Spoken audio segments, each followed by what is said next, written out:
2025 is a far-right manifesto.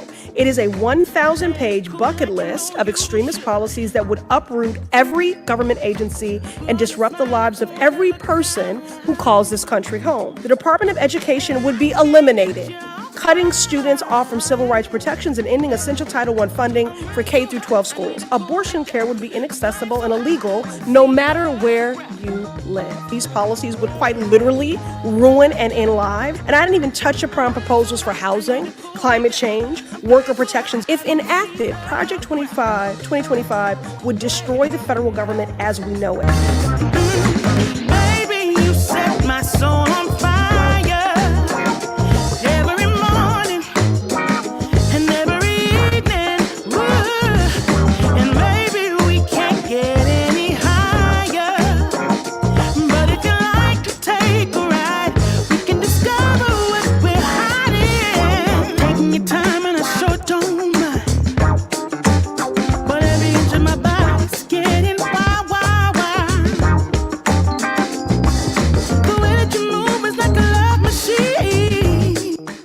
To play chess, not checkers. It's about making decisions that will affect us as human beings, our next generations to come. I'm flying so high, I don't see the ground. They are attacking our most vulnerable citizens. The Project 2025 plan is not a game. Look it up. So high, I don't see the ground.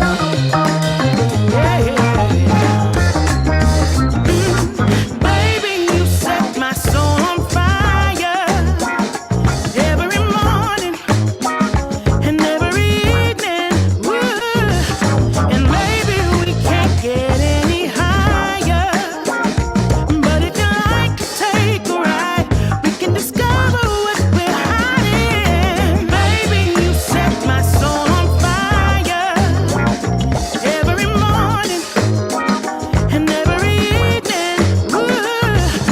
Calls for national book bans in schools, but also creates a list of banned words for the federal government that would be deleted from, quote, every federal rule, agency regulation, contract, grant, and piece of legislation that exists. Here are just a few of the words on the list: diversity, gender, reproductive health, and of course, conservatives want to ban the word abortion.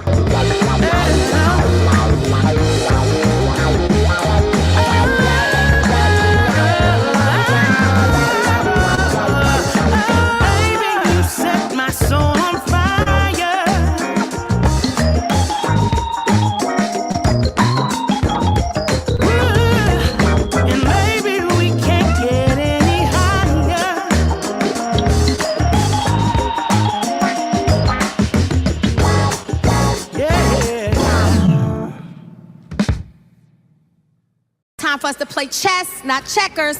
It's about making decisions that will affect us as human beings, our next generations to come. They are attacking our most vulnerable citizens. The Project 2025 plan is not a game. Look it up. Light it up, light it up.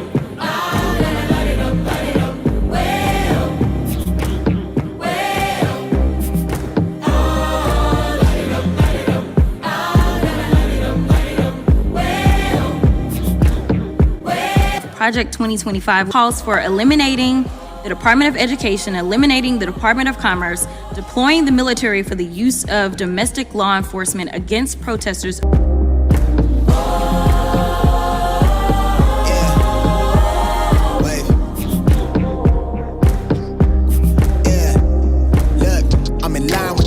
I'm in sync with the earth, 10 toes deep, flower child from the turf. I never switch sides, like even when I die, I'ma ride for the squad, ladder ties in the hearse. I've been on a vibe, kinda hard to describe. I'm in between, I'm good and it's fine, but I'm tired of the grind. Then I come alive in the night to realize I'm in the middle of the time of my life. I'm never so packed for the stack, never lied on the rap. Got a bag from the way that I write it. Queen looking Tyson, through that I survived, doing 80 to the house. Then I hit her to the sky, changed haters on a tirade.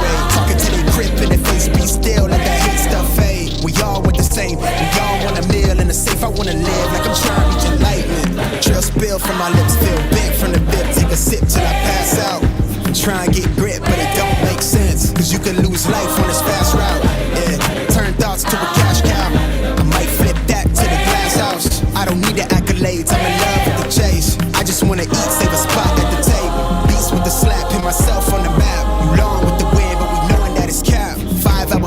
couple nights at the flat. To be real, couldn't see me making moves while I'm at. I'm still on the grind, limit time when I chat. I'm burning down sage, keep the demons away. When I write it, give a piece of myself to the page. I don't do it for the praise, love, that's just how I'm made. Time for us to play chess, not checkers.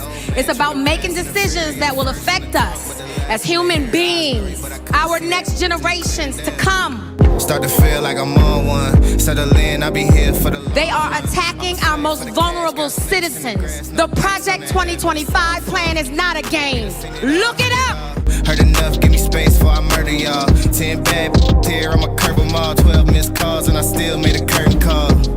Here to light it up, lighten up. Hear them talking, they ain't right enough, tighten up. Everything that I came for, I left with. I don't bang sets, I just bang on the set list. Going past supper when I came for the breakfast. Put me in your prayers, I might put you on the guest list. Young, tell me reckless. Gold in my soul, got the same on my necklace. Light it up, light it up. Project 2025 calls for repealing of Schedule F status for thousands of federal employees to allow a president to replace career civil servants with unqualified partisan loyalists.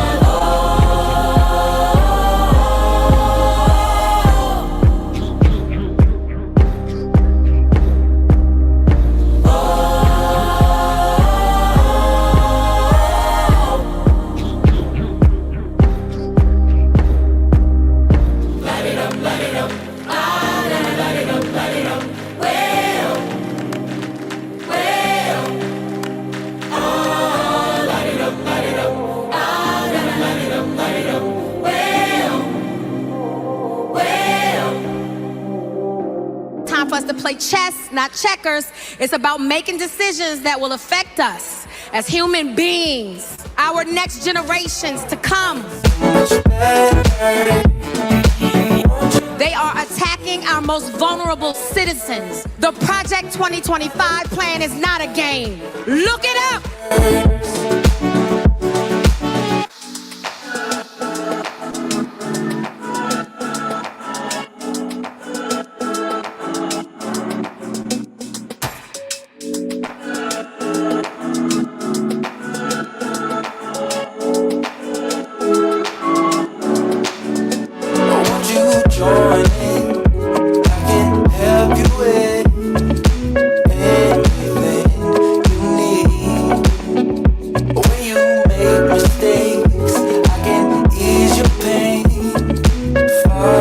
Project 2025 prohibits the FBI from combating the spread of misinformation and disinformation.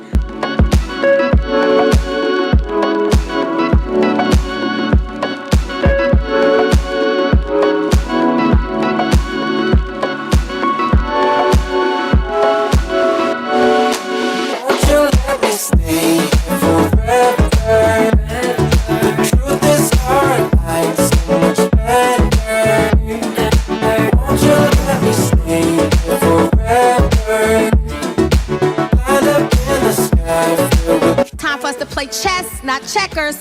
It's about making decisions that will affect us as human beings, our next generations to come. They are attacking our most vulnerable citizens. The Project 2025 plan is not a game. Look it up! Swipe, swipe, swipe. Just picked up some bands, come again. They do what I do, I'm like Simon Says. Yeah, I'm the running man, rapping rubber bands. They do what I do, I'm like Simon Says. They do what I do, I'm like Simon Says. Swerving, making plays, cool Ferrari red. Never out my zone, touchdown in my hands. Only fam around me, I can't have no friends. Had to cut you off, you left me out for dead. Ever since I was a teen, had prices on my head.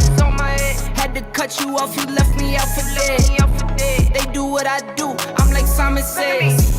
Just picked up some bands, come again. They do what I do, I'm like Simon Says. Yeah, I'm the running man, rapping rubber bands. They do what I do, I'm like Simon Says. Just picked up some bands, come again. They do what I do, I'm like Simon Says. Yeah, I'm the running man. Don't feel right. I still wanna party with her.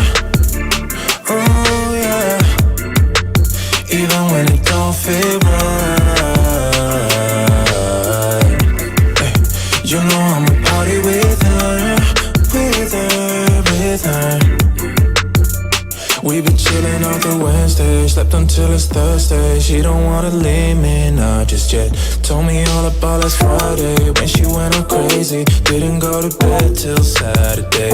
I don't wanna go without, so I asked her to stay. Though she broke my heart in a million ways, but I'm putting that aside now. I'ma feel alright now, happy just as long as she's with me. I've been trying my life every day of the week, yeah. With my baby, what's up? Always down every weekend. No, I love her too much, but I just can't get enough. She's good at what I do. I'm OMW. Watch me walk away. Good morning, good morning, good morning. Y'all know who it is, man. Y'all know the voice.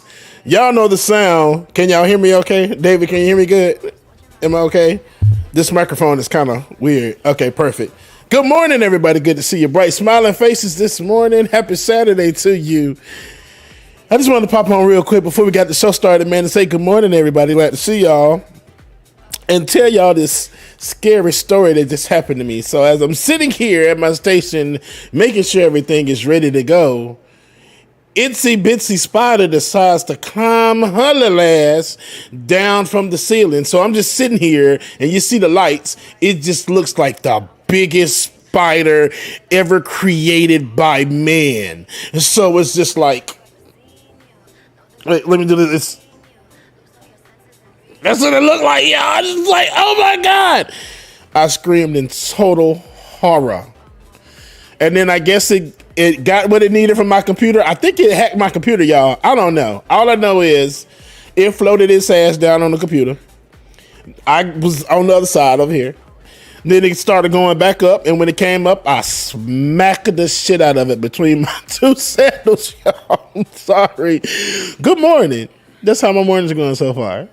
And I'm mortified of spiders. So David asked me, he said, how you doing? He's like, I said, I'm mortified right now. He's like, mortified? Bring me on and I'll tell you why. But y'all make sure y'all stay tuned, man. Like it or not, it's coming up next. I'm about to go grab some coffee and smoke a piece of a black because my nerves are bad. So y'all stay tuned, man. We'll be right back, all right? OMW, on my way to you. Good at what I do. I'm OMW, OMW, on my way to you. Good at what I do. I'm OMW, on my way, on my way. On my way, on my way. On my way, on my way. On my way, on my way.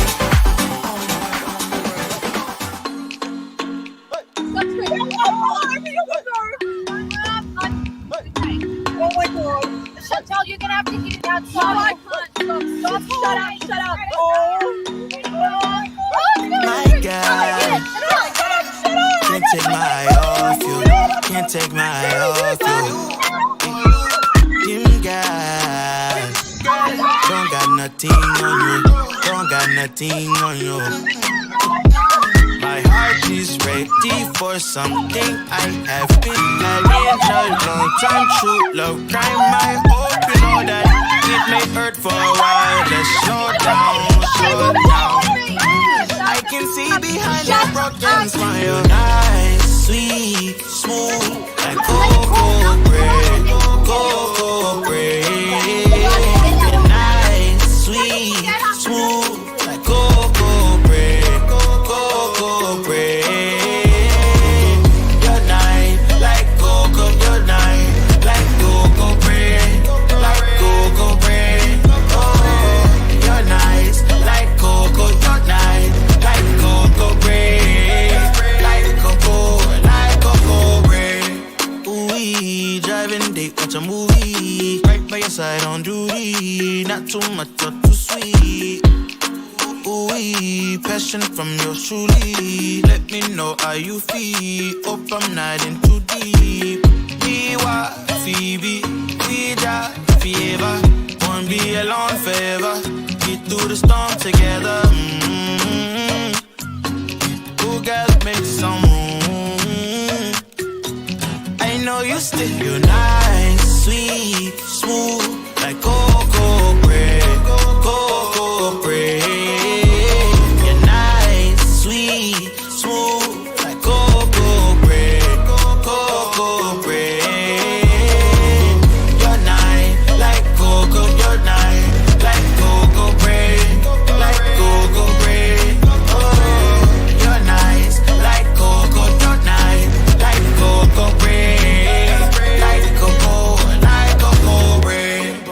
take the eye off you. Them girl can't take the eye off you. My mind, yeah, in my mind, oh you. My mind can't take my mind off you. Baby, oh come be my lady. Oh give me a baby. Got me talking crazy. You're nice, sweet, smooth, like cocoa bread, cocoa bread. You're nice, sweet, smooth, like cocoa bread, cocoa bread. Skin so smooth like cocoa, when no blues, no no no. Skin so smooth like cocoa, when no blues, no no no. You're nice, like cocoa, you're nice, like cocoa bread.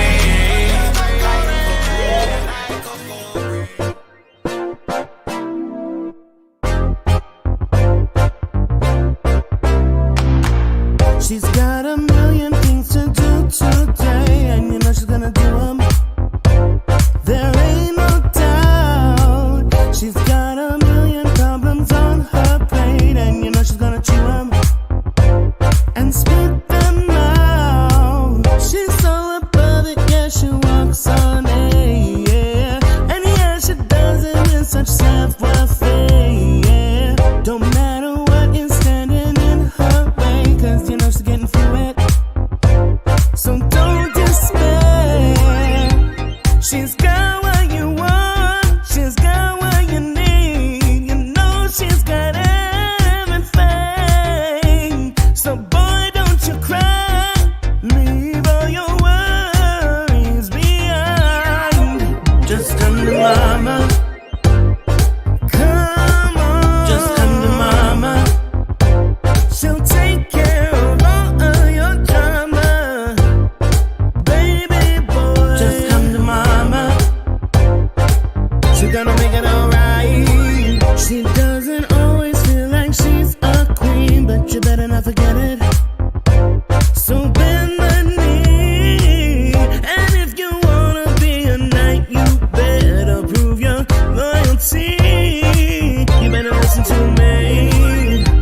She's got what you want, she's got what you need. You know she's got everything. So boy, don't you cry. Leave all your worries behind.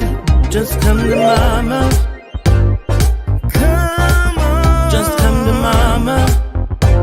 She'll take care of all of your drama. Baby boy, just come to mama. It's Ronnie on the line. Yeah, I know she's stressed, but I gotta say that makes me even more impressed. Cause she juggles it all and does it lovingly. And on top of it all, she keeps on loving me. Her eyes, her lips are my desire. She sways her hips and I'm on fire. Yeah, I love her from every angle. Bottom line, I wanna tell her I'm thankful. Just come to mama. Come on. Just come to mama. She'll take care of all of your drama. Baby boy, just come to mama. Come to your mama. Just come to mama. Come on, come on, come on, come on. Just come to mama. She'll take care of all of your drama. Baby boy, just come to mama. She's gonna make it alright. All these neck just wanna be a mini me. All these neck just wanna be a mini me. All these neck just wanna be a mini me. Friend of me, enemy. All these neck just wanna be a mini me. All these neck just wanna be a mini me. All these neck just wanna be a mini me. Friend of me, enemy. All these neck just wanna be a mini me. All these neck just wanna be a mini me. All these neck just wanna be a mini me. Friend of me, enemy. All these neck just wanna be a mini me. All these neck just wanna be a mini me. All these neck just wanna be a mini me. I'm about to go Goku. Leave on my head is red like old news. Yeah, trying to get the green like it's Whole Foods. Couldn't take my style and now you so blue. Yeah,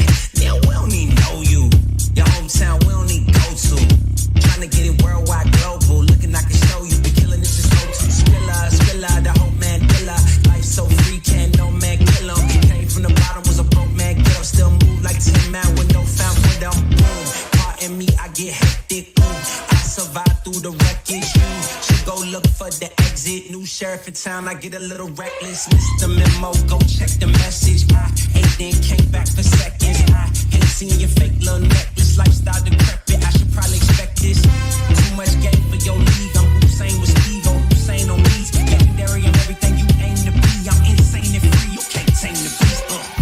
Friend of me, enemy. All these neck just wanna be a mini me. All these neck just wanna be a mini me. All these neck just wanna be a mini me. Friend of me, enemy. All these neck just wanna be a mini me. All these neck just wanna be a mini me. All these neck just wanna be a mini me. Friend of me, enemy. All these neck just wanna be a mini me. All these neck just wanna be a mini me. All these neck just wanna be a mini me. Friend of me, enemy. All these neck just wanna be a mini me. All these neck just wanna be a mini me. All these neck just wanna be a mini me.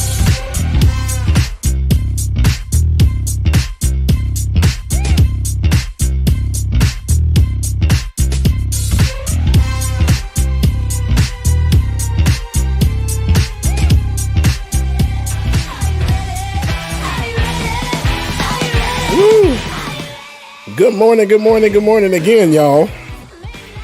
Welcome again. Let's do some quick shout outs real quick while we got everybody on here.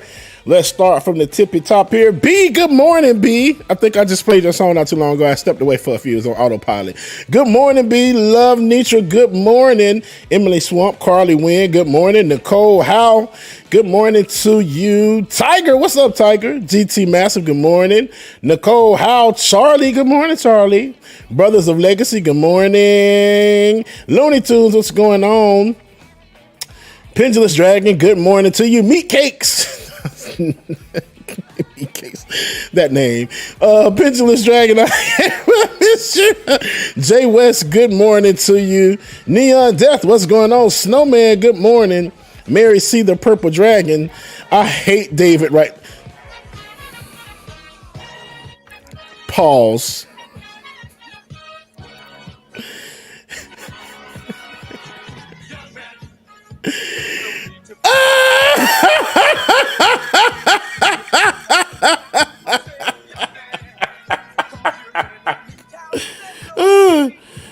He looks like he takes, you know what?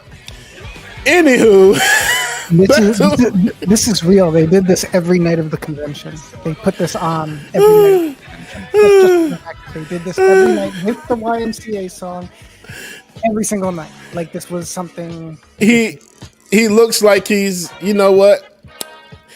I have a skit for you, David. I gotta find it. We call it the double jerk. The double. I'm not gonna play it. Ben will cuss me out. I'm not gonna get Ben's channel canceled. The double jerk. Okay.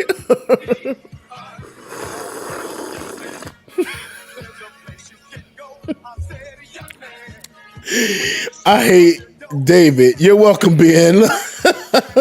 Let me see. Let me get back to the shout outs. I hate David. David, mute that crap. Look at he looks like he's Lost Play. Good morning to you. You right, Lost Play. I could have become Spider-Man. It's so many spiders around here, y'all. I've probably been Spider-Man for a minute. I feel like I've been bit a couple of times by him, okay? Tyler Hackler, good morning to you. Evan Alexander, good morning. No Turn Unstone. Good morning, Hollywood. What's going on? Harold the Hatter. Good morning to you, Donald White. What's going on? Bear Witness. Mary C. the Purple Unicorn. You better upgrade, girl. I hear you. Alicia, good morning. Woke AF Nano Nanafo Enlisted, good morning. Carpe Pax, good morning to you. Let me see. Make sure I didn't miss anybody. Laney Lou, good morning. Bake Ramen Zeta, good morning to you. Bake Ramen, thank you for tuning in last night. I did a little stream on Instagram last night, so I'll play some music. Good morning, Mama and Daddy. That's here as well, too. Love y'all, mean it. Tiger Shark Studios, good morning. And I think J-Dub Matt, good morning. Aaron Patton, good morning to you. Tony Rizzo, good morning. And Reyes Guerrero, excuse me, good morning to y'all, man. Hey, happy Saturday. I hope y'all are doing good this morning. Before we get started and before I get back to this music, I figured I'd do a little something special for y'all. Ben, these are for you. What's blue and not very heavy? Light blue. Why couldn't the toilet paper cross the road? Because it got stuck in a crack. When does a joke become a dad joke? When it becomes apparent. I have a horse named Mayo. Sometimes mayonnaise. What do you call a cow that twerks? A milkshake.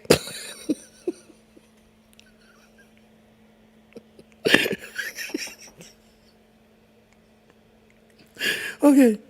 What do you call James Bond in a bathtub? Bubble 07. What kind of person hides in the bathroom at a party? A party pooper. Why don't crows ever get hit by cars? Because they warn each other first. Caw, caw, caw.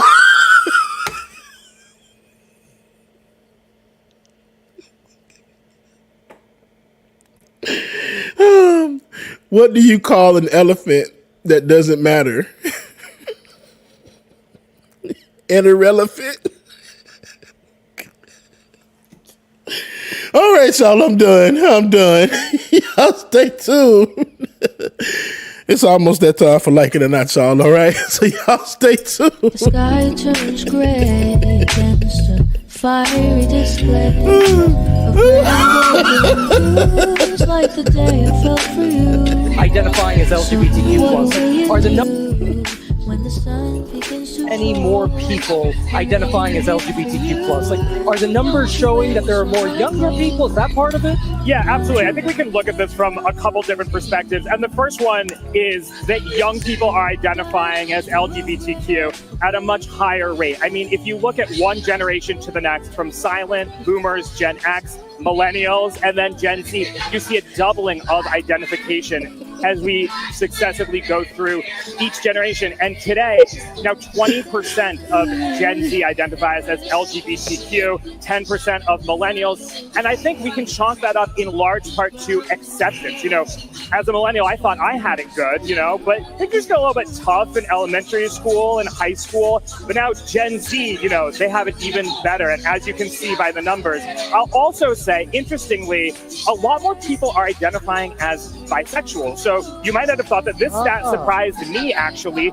The majority of the LGBTQ community identifies as bisexual. Really? 57%. And really, again, it comes back to the generations. You know, young people are much more likely to identify as bisexual. And just one example, you know, millennial gay men, about equal parts identify as gay and bisexual.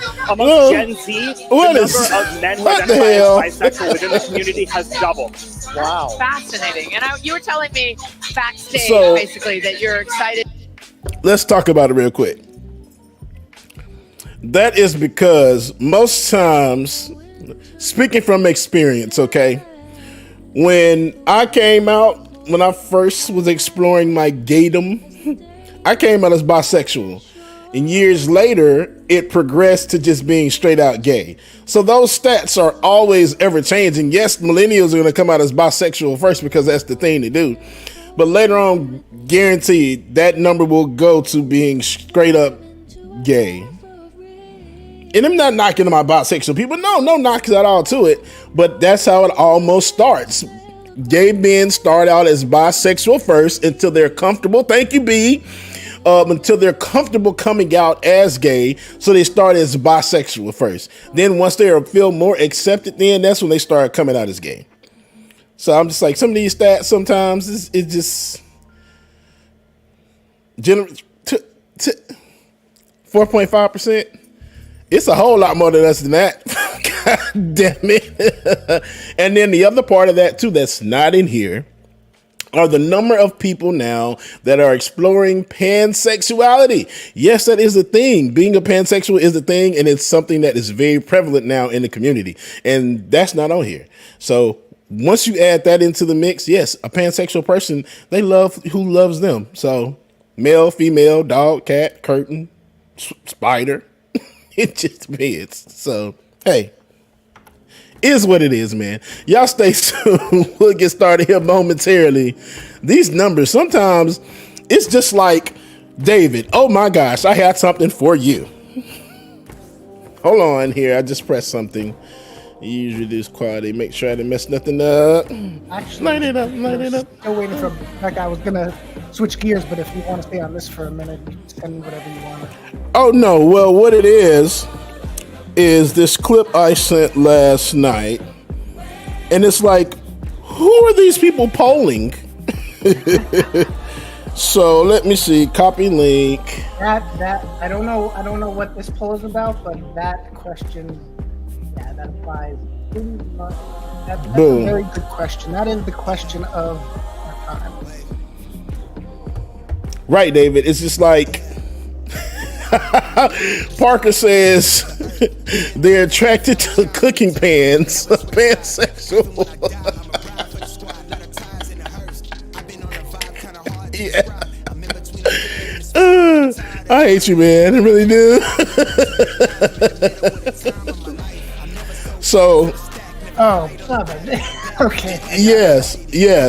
So, again, and I'm going to set this clip up as David gets it. So, I was scrolling through Twitter. It's normally scrolling through Twitter all day long.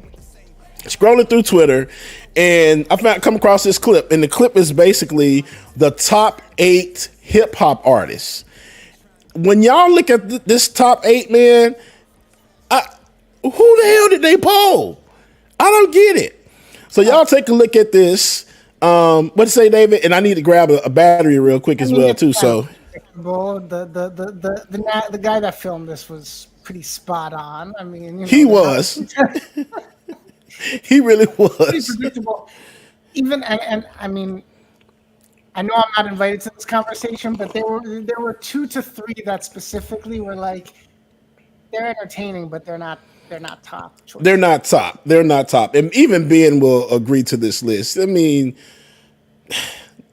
just play the clip, David. It's terrible. It's terrible, y'all. Terrible. Family Feud, that needs y'all to do better. Look at this. Who is the greatest rapper of all time? J. Cole. That first one, what? I mean, J. Cole is amazing.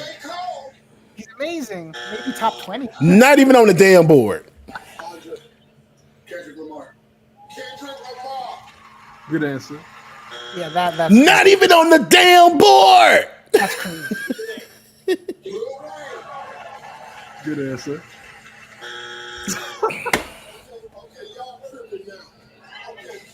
It's Tupac.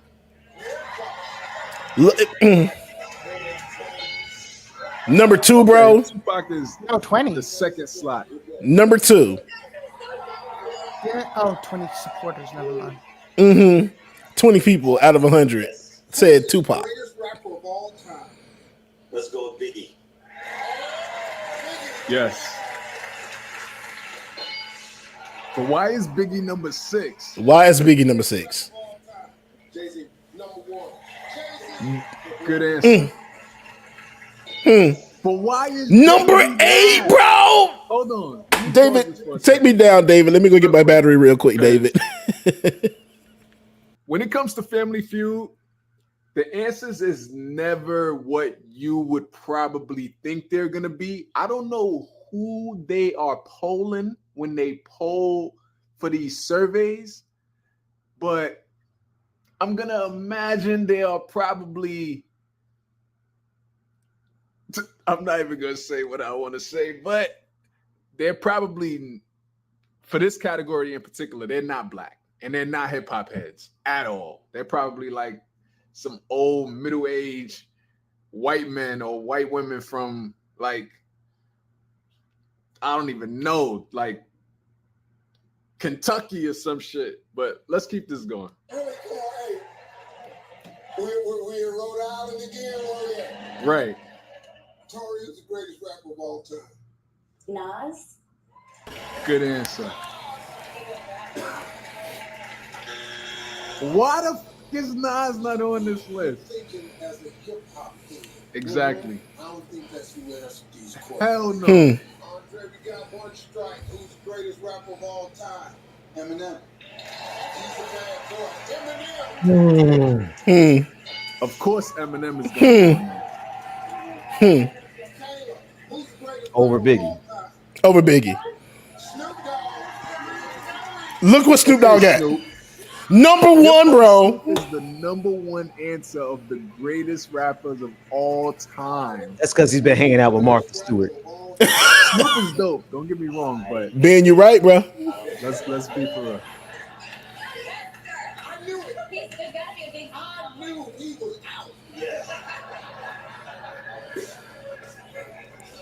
Big Z. He clearly don't know many rappers. What the fuck is a Big Z?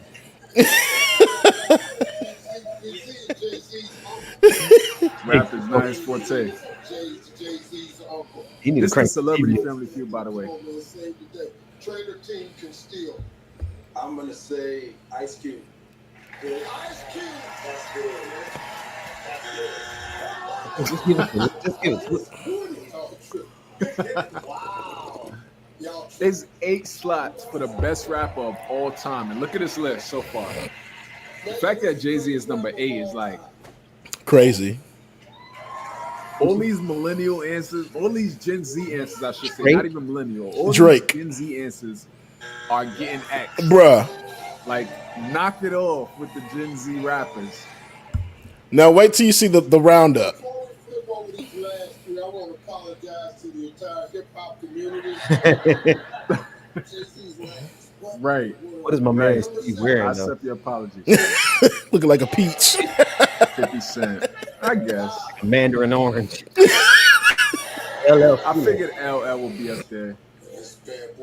Now, who's this last one in the 4th spot? Dr. Dre.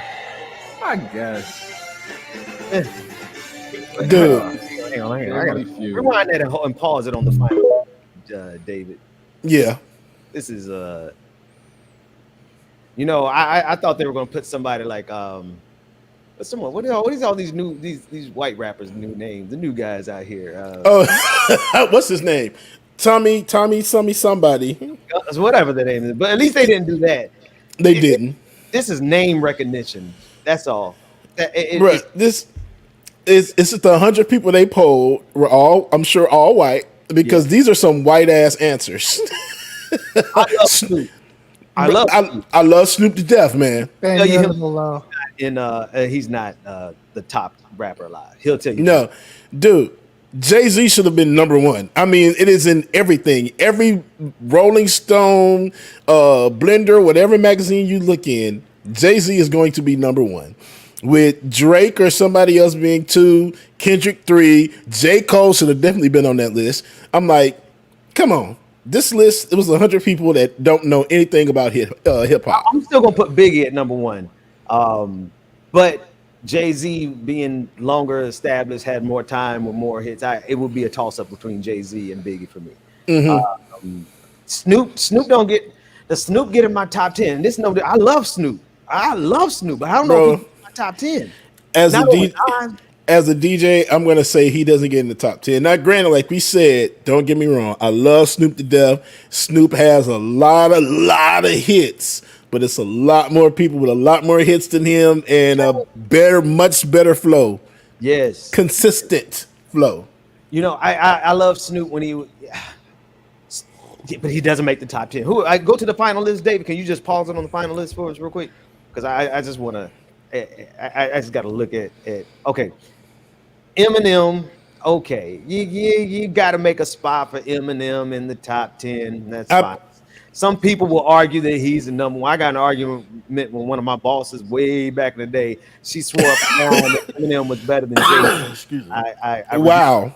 No. Just a little bit. Hang on. I think I can do it a little bit further.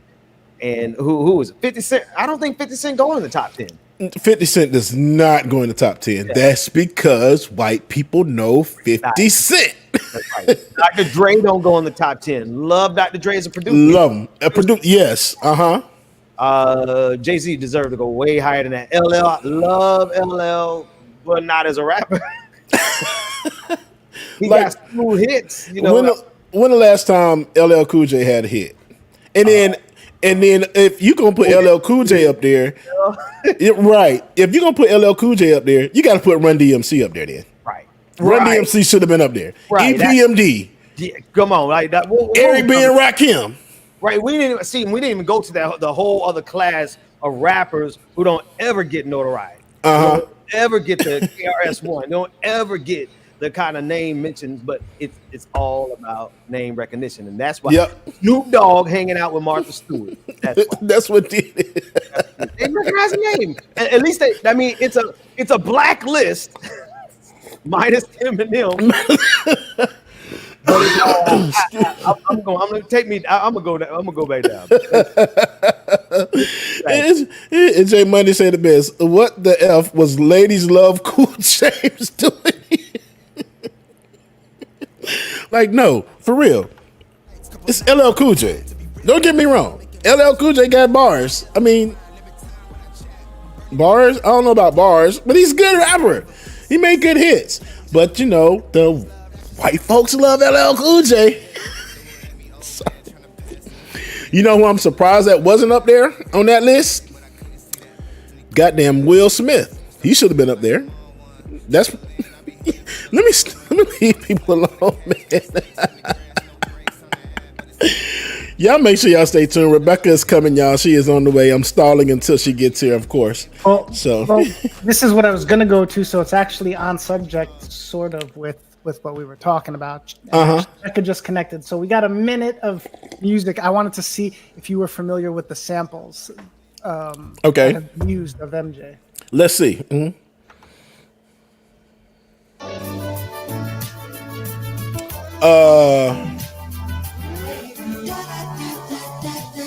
A few people use this sample too.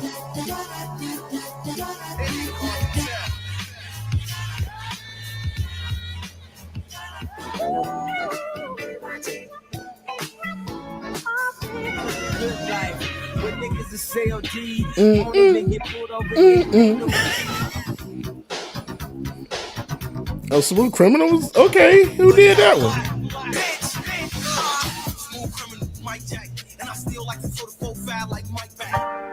Okay, I like that Polo GB. Okay.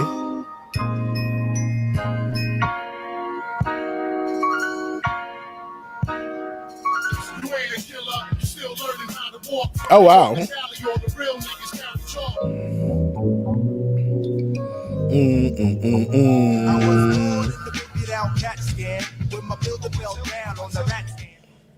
I wish they would have did more up-to-date samples because there's been a lot more samples since then of Michael Jackson's music. That's just like somebody did a comparison where they did Beyonce samples, what she used on the Renaissance album. And when I tell you, it's just like, oh, damn, no one even thought I heard that song. But yes, these people be sampling everything. Kanye, no, who was it? Diddy.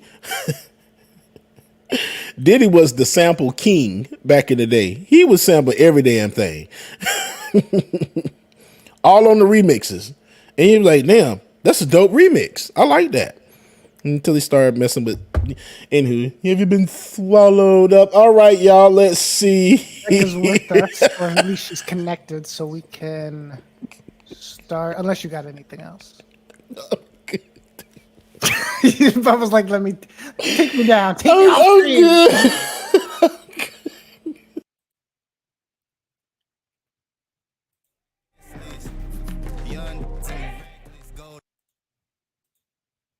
Doing here is not going to stop when it comes to these type of discussions. It's going to be for us and by us here on this platform when the media is telling us to look the other way. Your support is what helps us move forward. Join patreon.com/like it or not. Help us grow.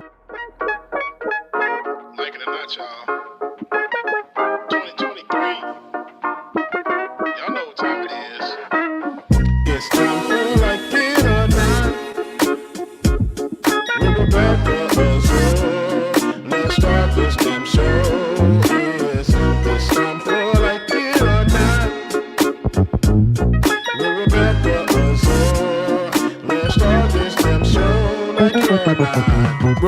Zora's in the house. You know she got a funny story to tell. Talking politics, culture, or real life ish. I live in life in the ATL. Benjamin, yeah, that's my man. He's always coming up with the master plan. Politics, scheming, or trying to find the meaning of life. While the feds keeps us in strife. I'm your DJ. I really don't need no introduction right now, but you know what?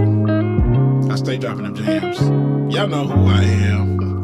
Good hope, dad jokes, culture-ish, politics. What you're hearing right now was the culmination of all of this. I started out with the mic in my hand, then I graduated to a plethora of fans. I love bringing joy to the people.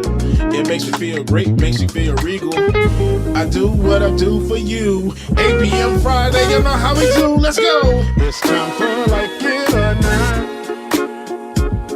With Rebecca Azure. Let's start this damn show. It's time for Like It or Not. With Rebecca Azure. Let's start this damn show. Like it or not, y'all. 2023. Let's start this damn show. Let's go.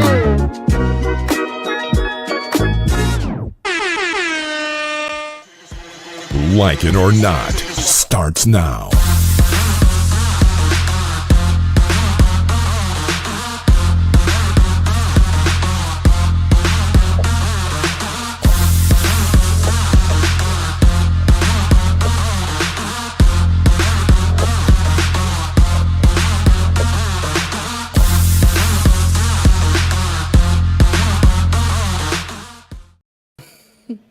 Good morning, good morning, good morning. All right. Good morning and welcome to Like It or Not, where we're free to tell the truth. And not care who doesn't like it. Why Like, am I like not leveled? and then you on your computer microphone too. Okay, that's all right. Give me 1 second. We can fix that. There's no issue. It's saying that I am actually on my own microphone now. So is that not? That's what you're hearing me say? Ooh. Ooh. One moment. I'll be Sound right like your microphone is mad at you today. Okay. Maybe not. Let's go ahead and let's. Oh, there we go. Welcome to Like It or Not. Where we're free Oh, there it is. There it is. Magic. Well, we're free to Not tell care the who doesn't truth. like it. Okay. I think we said it. All right. See, because y'all wasn't gonna come for my mic, because I know now. It was coming for you. Let's see what's going You on. gotta, you gotta put a little cushion under you to lift you up, or bring the camera down. Yeah, that way. There you go. There it is. Yeah, okay. No, now we're good. Now, back. let me lift my seat back up now. Okay. And then I was like, because my '90s little bang was giving me a little height too, so I didn't know. You do look like somebody out of one of the old '90s movies that used to come on. Baby Boy. What's the other one? Not Baby Boy. It's one of the '90s shows. I'm The giving 90s like shows. the Aunt Vivs. Yes. And, the Hillarys. You know, all those. And yeah. What was Tatiana Ali's character? What was her character? Ashley. Ashley. Oh, 1 second, please. I apologize. One moment. Okay. Hey. Oh, okay. I know what was going on. Yeah, see, I'm on the show, babe. I'm sorry. Okay. I apologize about that. When he calls, you must answer. Huh? You must answer. When it's the Lord, and that wasn't the Lord, but that was family. I wanted to make sure it was Okay. I'm on the show. So All right. yeah. I feel like I haven't seen you in a month of Sundays. How you doing? Let me tell you something. Since you asked, I got a story to tell. She always got a funny story to tell. I feel like the Lord, I haven't talked to y'all in a while, and I'm going to save this for a bit of what the Lord has been telling me to do, which I had done, but I feel like the enemy has been trying to place something in my place. Turn my mic up, put me in E flat. I feel like the enemy. The enemy has been trying to really, God has told me to do something. It's one of those things that God has told me to do something. And I felt like I haven't been doing it out of fear, out of anxiety, out of circumstance. And because of that, I hear somebody's microphone echoing sound feedback. But because of that, I've been feeling like, okay, every time I get to do something, like most recently, as you guys know, your girl is just out here. trying to make sure that I am paying my rent. It may not be on time, close to on time, paying the bills that I can right now because the income is not solid right now. And in my mind, it's been doing something to me. And where it's like every time I'm like, okay, I'm going to drop Shades of Good News, which I have like 3 produced shows of it. I feel like something every time happens and I'm like, oh, I ain't gonna do this. I'm not ready to do this. I'm not in the mental space to drop this. Mind you, the whole thing is called Shades of Good News. And so much good has happened to me, even in the midst of so much bad happening to me. You know, loss of job, loss of income, trying to pay my bills, trying to do this full time. Not sure if I have enough support to be able to do it full time, but at the same time, still pushing and hoping that eventually I get to that place where I have the support to do this full time. But then circumstances hit and I'm like, I have to focus here. But then I got the great news that I do not have, any more cancerous cells, but I've never had the moment I feel like to sit down and really be able to just be like, God, I can celebrate myself and I can still push even though I don't know what it's going to look like. Because you've already showed me when I didn't know what it was going to look like that you still have my back. So with that being said, I'm just in the place because the other day I got a knock on the door and I haven't had that type of knock. I'm going to be vulnerable with you guys. I don't like you guys feeling like pity for me. I'd rather you guys support me. Don't feel pity for me, but because of the story I tell, go ahead and go to Becca's Voice and help, right? I say this because, got a knock on the door and it was, I looked in the ring, the blink camera, which I didn't pay for, and I was surprised I still got them up and running. They gonna holler, but I saw the man and sticking the little notice on my door. So I'm like, dang, let me hurry up. That man got let the police officer go because they send the police officer to put the eviction notice on your door. So let me let the police officer just head out and then let me grab it so my neighbors ain't in my business. So, you know what I'm saying? So I grabbed it, put it down, and got a little sad for a second. And I'm like, God, all I could imagine was intrusive thoughts saying, next week I may be outside, and I put myself with intrusive thoughts on the curb with my furniture, with like and again, I don't know what next week's gonna look like, but I had to just come back into myself and say, you're trying your best, you're doing your best, and you still, God asks you to do something, put that thing out there. You don't know what life is gonna look like, but just do it. I've been looking on Threads, and Threads is my new place of just going to see people overshare. And like I just did just now. And I see so many stories about people who are sharing how they've been applying for jobs, qualified, overqualified, underqualified, in between qualified, have 5 different resumes that show overqualification, that show underqualification, that even take off their degrees, change their names, because if you have more of a white name, we've seen somebody sue a company because when they had their white name on there, they were offered an interview. When they had the black name on the same job application, on their resume, they weren't offered an interview. But I say this to say, so many people are struggling right now with so many different things. And what the world is looking like politically, which we're going to get to, it's just a lot of stress. And nobody can tell me that my circumstances don't equal to me being homeless or being out on the street or having to move back in with whoever or finding, shelter or whatever. That literally could be my next week, but I have to put in my mind, that is not going to be. Do I know how? Do I know when? Do I have enough? But I just gotta, really, I just look at so much sadness in the world, so much pain, so much people who are breaking, people that they're people that are so on Instagram and showing this lifestyle, but they go to Threads and they overshare and they're like, man, I didn't even know how I was going to eat today. I didn't know. I paid my bills, but I didn't have enough left over to eat. It's a lot happening, but I cut my own hair as well because I can't, so I cut it into a bob, and that's what I'll be styling it as because we saving a coin. We kitchen beauticians, you know what I'm saying? Haven't quite got there with my nails just yet, but they're shorter because of that, Right. So, you know what I mean? But all of these things to say, y'all, listen, please support your girl. I am just but $600 short. Becca's Voice, Cash App, please. Just go ahead so I can go ahead and keep this roof over my head and keep it going with y'all. Becca's Voice on Cash App. And Yeah. leadership is going to matter with the way that our lives are going to look moving forward. We'll have that conversation on today's episode as well. But that's my life, and I'm all right. I'm just telling you that because I don't want pity. Please don't give me the pity. I may shed a couple of tears in this episode that you guys will see of my first episode of Shades of Good News, but it's just released because what we're ending that story with is what God has done. And I have to be mindful of what he can do and what I have to put in my mind of what he's going to do. All right. So yeah, so that's my story. How have you guys been? What's going on? Same stuff, Rebecca. Like, I mean, I listened to your story, right?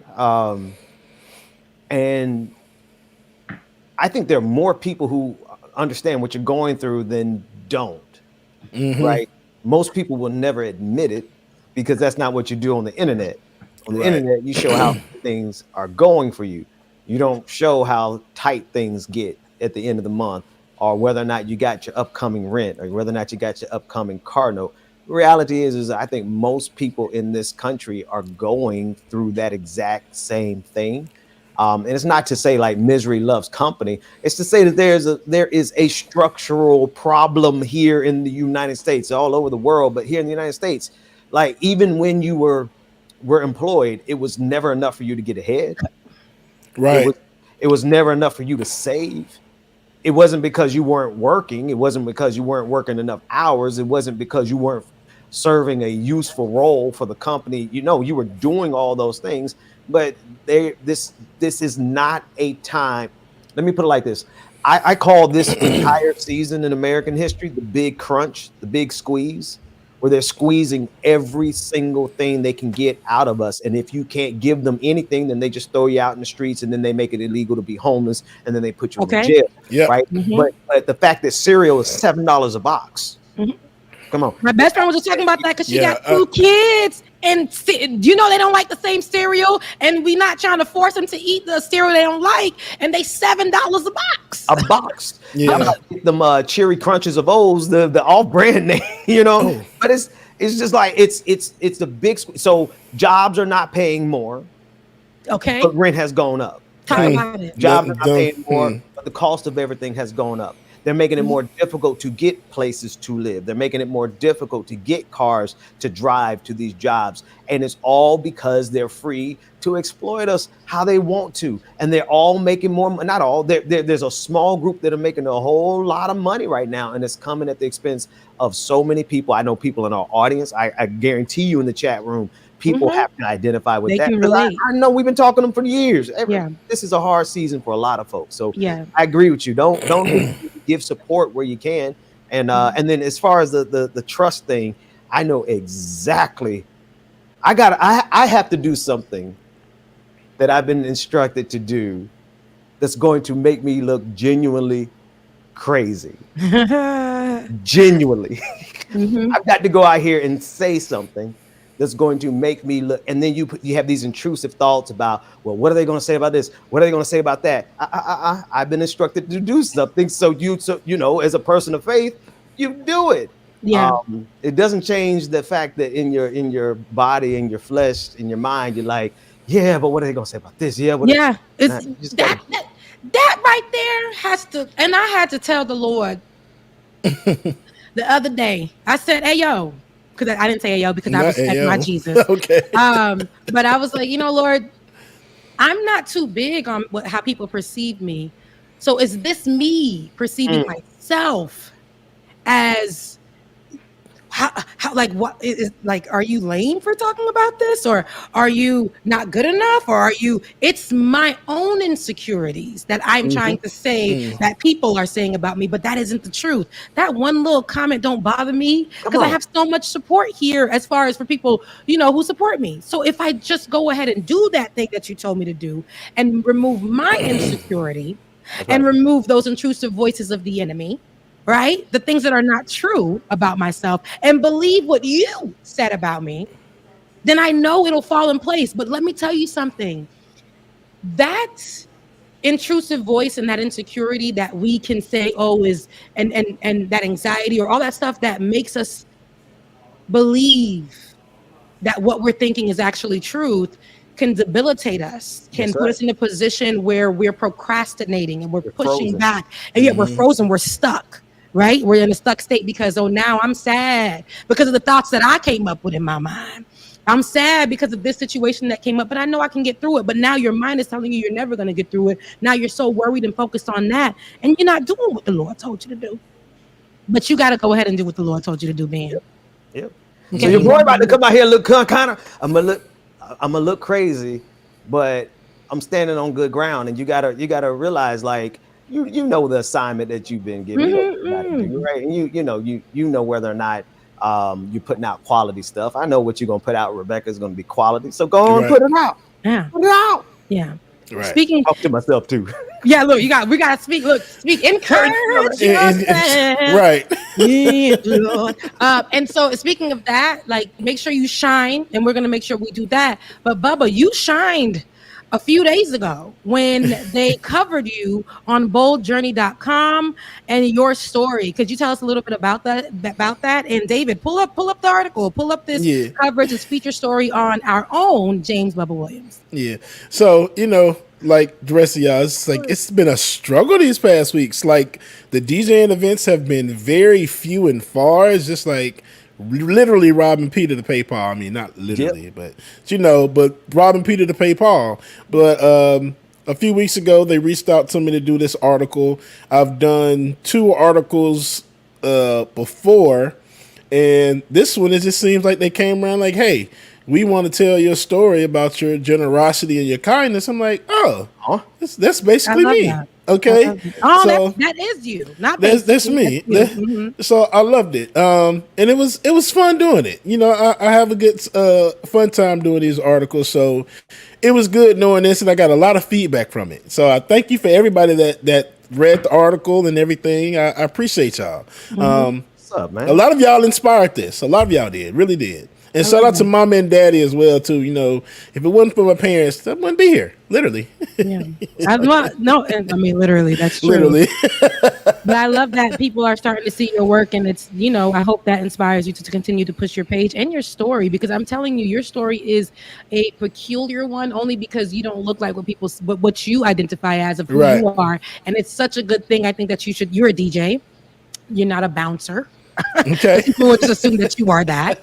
You're part of the LGBTQIA plus community, and I think that you should share more of your story if you feel comfortable about that, because I think that our viewers would love to hear more about that too. I'm like, shine your light on that, and you're very big in music, so I know artists that are quieted because they're a part of the LGBTQIA plus community. And so your platform could be a great space for them. And I'm just putting that out there just as ideas, but that could be something that you look into, because you are, you're great.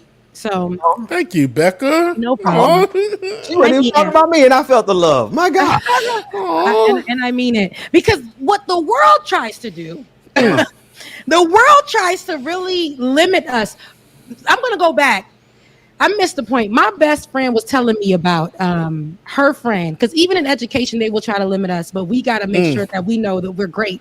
My best friend's friend went to take a course and at a university. Her job helped pay for it and fund it. It was great, right? And it was like medical coding to help her within that department. She took the test, got a 91 on that test. And guess what that was equivalent to for the school? What's that? A fail. In what world out of 100 is 91 considered a fail? So she appealed it, and I guess had some pushback about when to do the test, whatever. And at this point, she didn't even want to do that no more. She wanted to basically challenge the system, because what's going on that 91 isn't passing. And you guys, when I do talk to you about it, you're not even giving me an actual time frame to do the test in time. And then she took it, I think, to the dean or the higher up, and they were like, yeah, this sounds strange, and it makes us want to go ahead and investigate why people haven't been successful coming out of this program. Now that because now it sounds like somebody's taking Like they're taking the funds, the grant money, but not passing the students. Okay. Wow. So educationally, and I'm like, It's is the a school? hustle. It's right. Is the school white? Everything. Hmm. Education. When Food. it comes to housing, food, there's inflation. Employment There's a itself. struggle. They're ripping us apart, but they know that they're going to need a place to stay. They're going to still want to have education. So we can still pick at them. We can still take from them. We can still, like, that is breaking somebody's soul down. You're looking for something to better your life.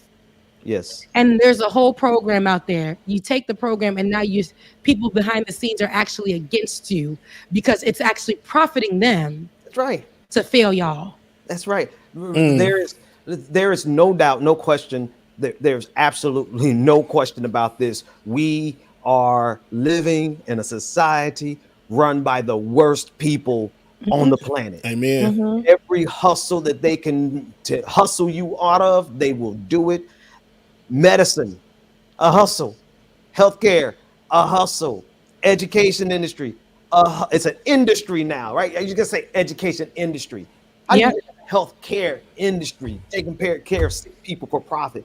Everything is a hustle. Food, a hustle. Trying to get a job, trying to get a place to live. I know everybody remembers this. Like when you go to what's that Zillow app, and then you apply, and then remember 1,000 people that apply for the same one, and then they take down the listing and put it back up the next month. Yeah. Yep. Because they make more money off the applications than they would off of rent. Yep. And we're run by a society of people who thrive off of that. Those are the people who run America right now. Yeah, and David, we know it's not the world, but it's our world here in this nation.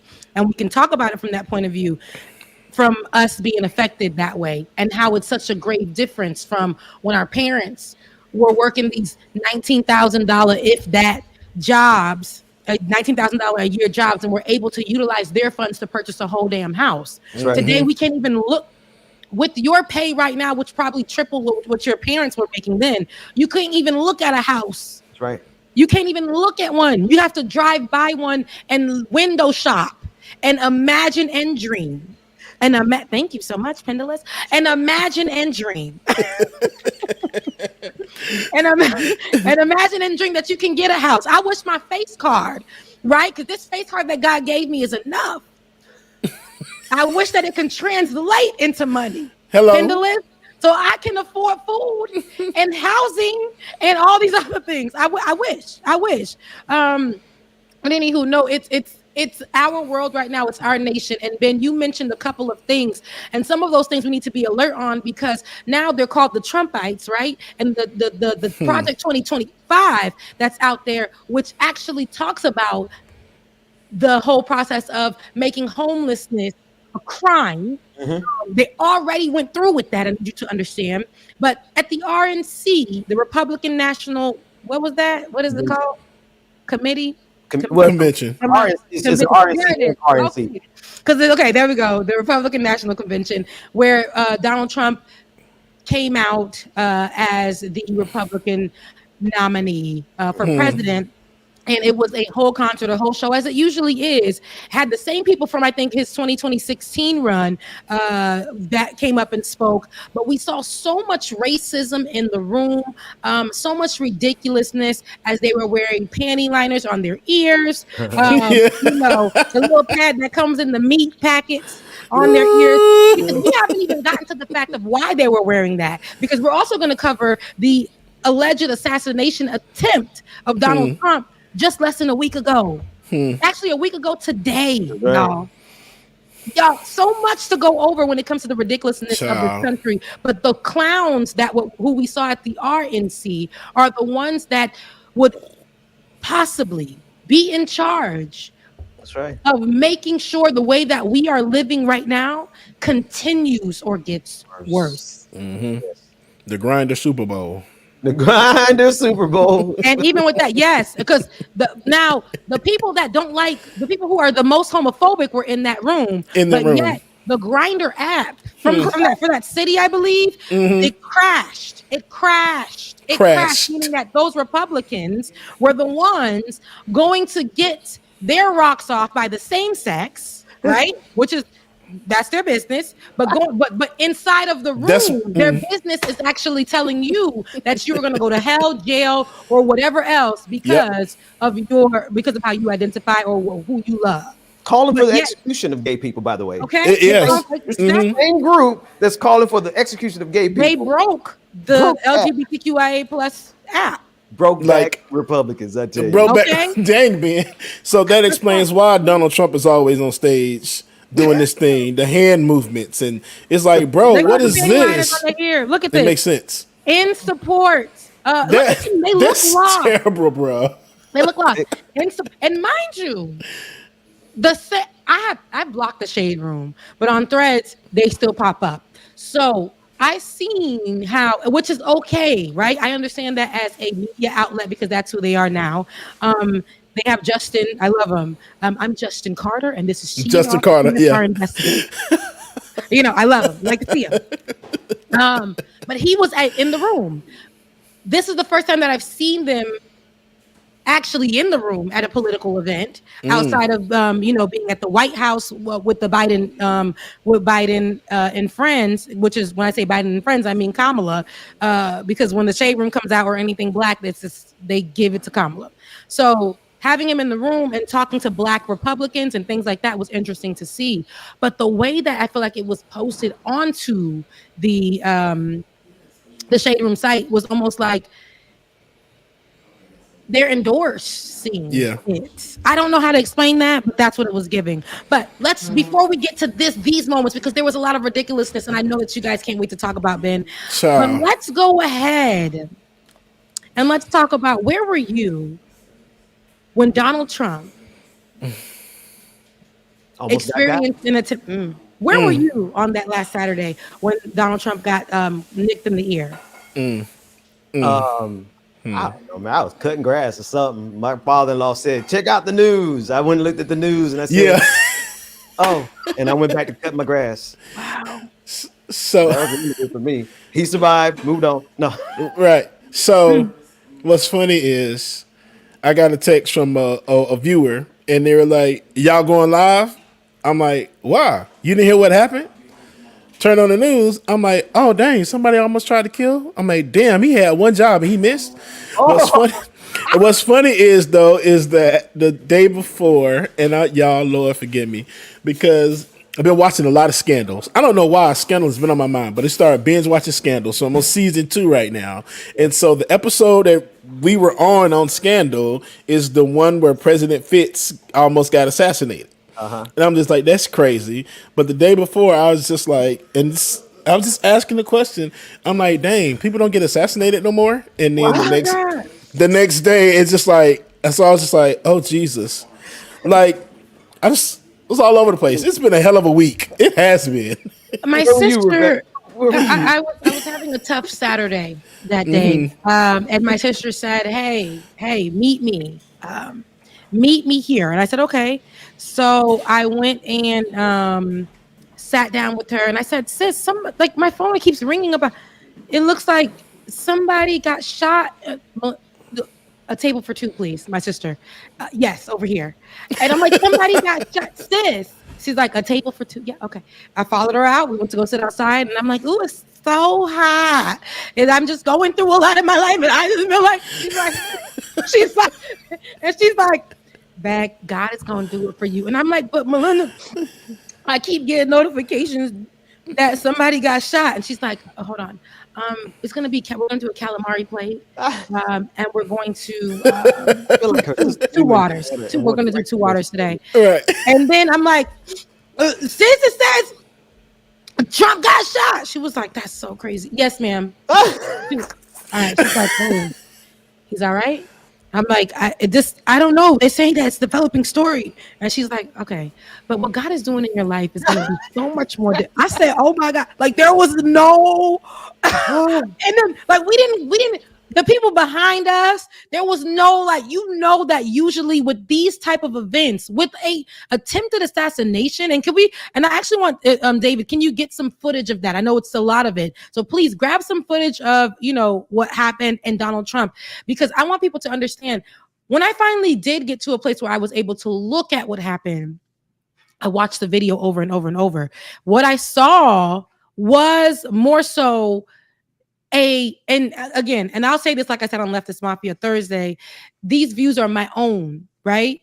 I say alleged because just how everything was set up in today's world, I still think that, yes, we're desensitized to things, but this would have made us more, like this would have shaken us up a little bit more. Agreed. But the fact that when we seen it, it was almost like, oh, I don't feel bad about not having too much of a feeling when I heard the news. So Donald Trump, there's a now that we know, at the time there was no knowledge about who the shooter was, yet there were people with their phones out recording the shooter in the moment, live at the time, and there was not such sense of urgency to yell out in the crowd, oh my God, shooter! Maybe because they didn't want to alert anybody and make a craze. Absolute.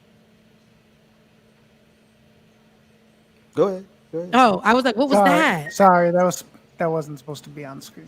Oh, okay. I was like, because is David interrupting me when I'm talking about white people stuff? Okay, no, but I was like, this is ridiculous because now we're seeing this shooter, and in this world, I know we're desensitized to stuff, but at a whole. Literally, you're at this whole parade or whatever this is, campaign rally, and you're talking. An attempted assassination happens, and nobody's running away. Nobody's running away, and then you stop to put your hand up just for that photo op moment. Go ahead, Dave. I was about to say, there's another video of, I guess there were people outside of the event that saw this man climbing up the ladder, going up to the top of the building, and they claim, and you can see the people, they're screaming like, hey, there's somebody over there with a gun, and they're screaming and pointing. Nobody does anything. The whole time this man had the opportunity to put the ladder on the side of the building, climb up the ladder, lay his ass down on the roof, and take the shot. The whole time, they're pointing up there and telling them somebody's up there. So y'all don't do anything until he finally shoots and kills one person, shoots again and misses, and then the other sniper finally takes him out. That whole time frame in between everything, it's not making any sense, y'all. The amount of time that it took him to get off this stage, the Secret Service, that makes absolutely no sense. We've all seen how quick the Secret Service can move getting somebody off the stage. That's right. Well, that makes no sense. One thing to correct, but it doesn't change the narrative or the questions. There were two cops, wherever this was, cops, like local officers that I guess eventually got word, and right before the shots were taken, like the description I saw in the article was one hoisted the other one up at the closest point to reach the roof, and the officer being lifted, imagine this sounds clumsy as hell, saw him and tried to point his rifle while being lifted and then fell to the ground because the shooter turned around, saw the cop, and I guess pointed it towards the cops, so the cops fell backwards off the roof. And then he took a shot at Trump. Do you see what I'm saying? No. What the hell, y'all? At any moment, because assassinations were a thing, right? Mm-hmm. We lost John F. Kennedy to that. We know that there have been attempts before.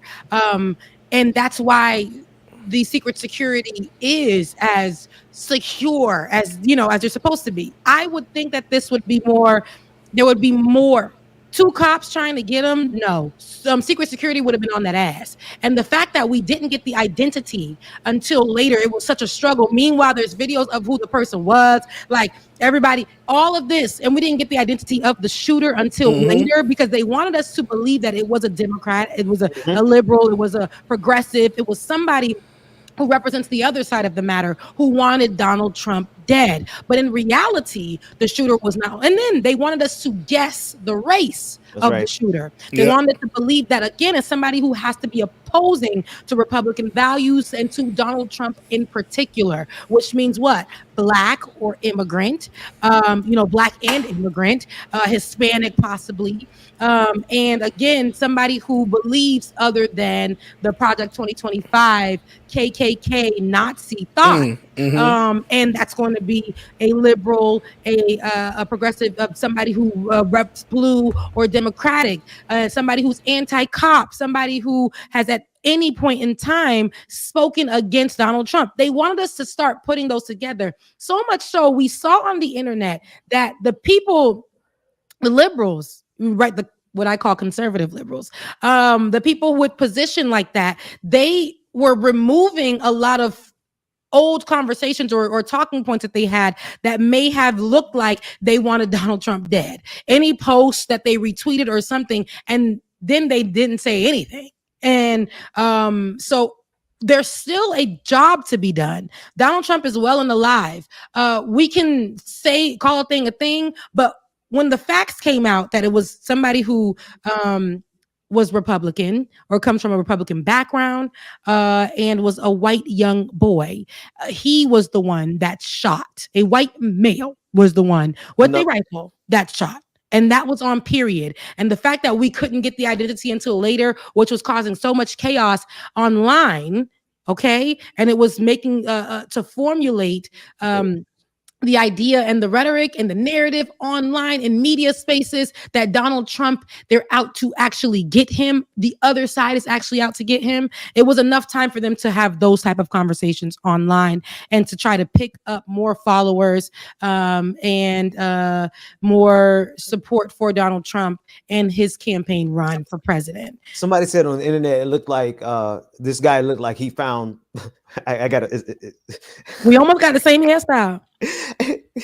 Rebecca, somebody said, and this is so horrible for me to laugh at, but somebody said he mistook the Trump rally for a school because he's like an average school shooter. And somebody said that in on Thursday night, I believe, I want to say it was Matt who said, it seems like the school shooters have lost the interest of shooting at schools because it's become too common. They want to make sure they leave marks. So going now and pulling up at things like a rally, a presidential rally for Republicans, that's going to make myself be known. And so now they're going there to shoot. School shootings are low end now. Now we got to start going like standing out, and here is where they present themselves now. It's one other thing that go ahead, Ben. Sorry. No, go ahead. I was gonna say it is the mass shooter, the violence, gun violence is American culture, and it's fitting that this crowd who worships guns above human life, right?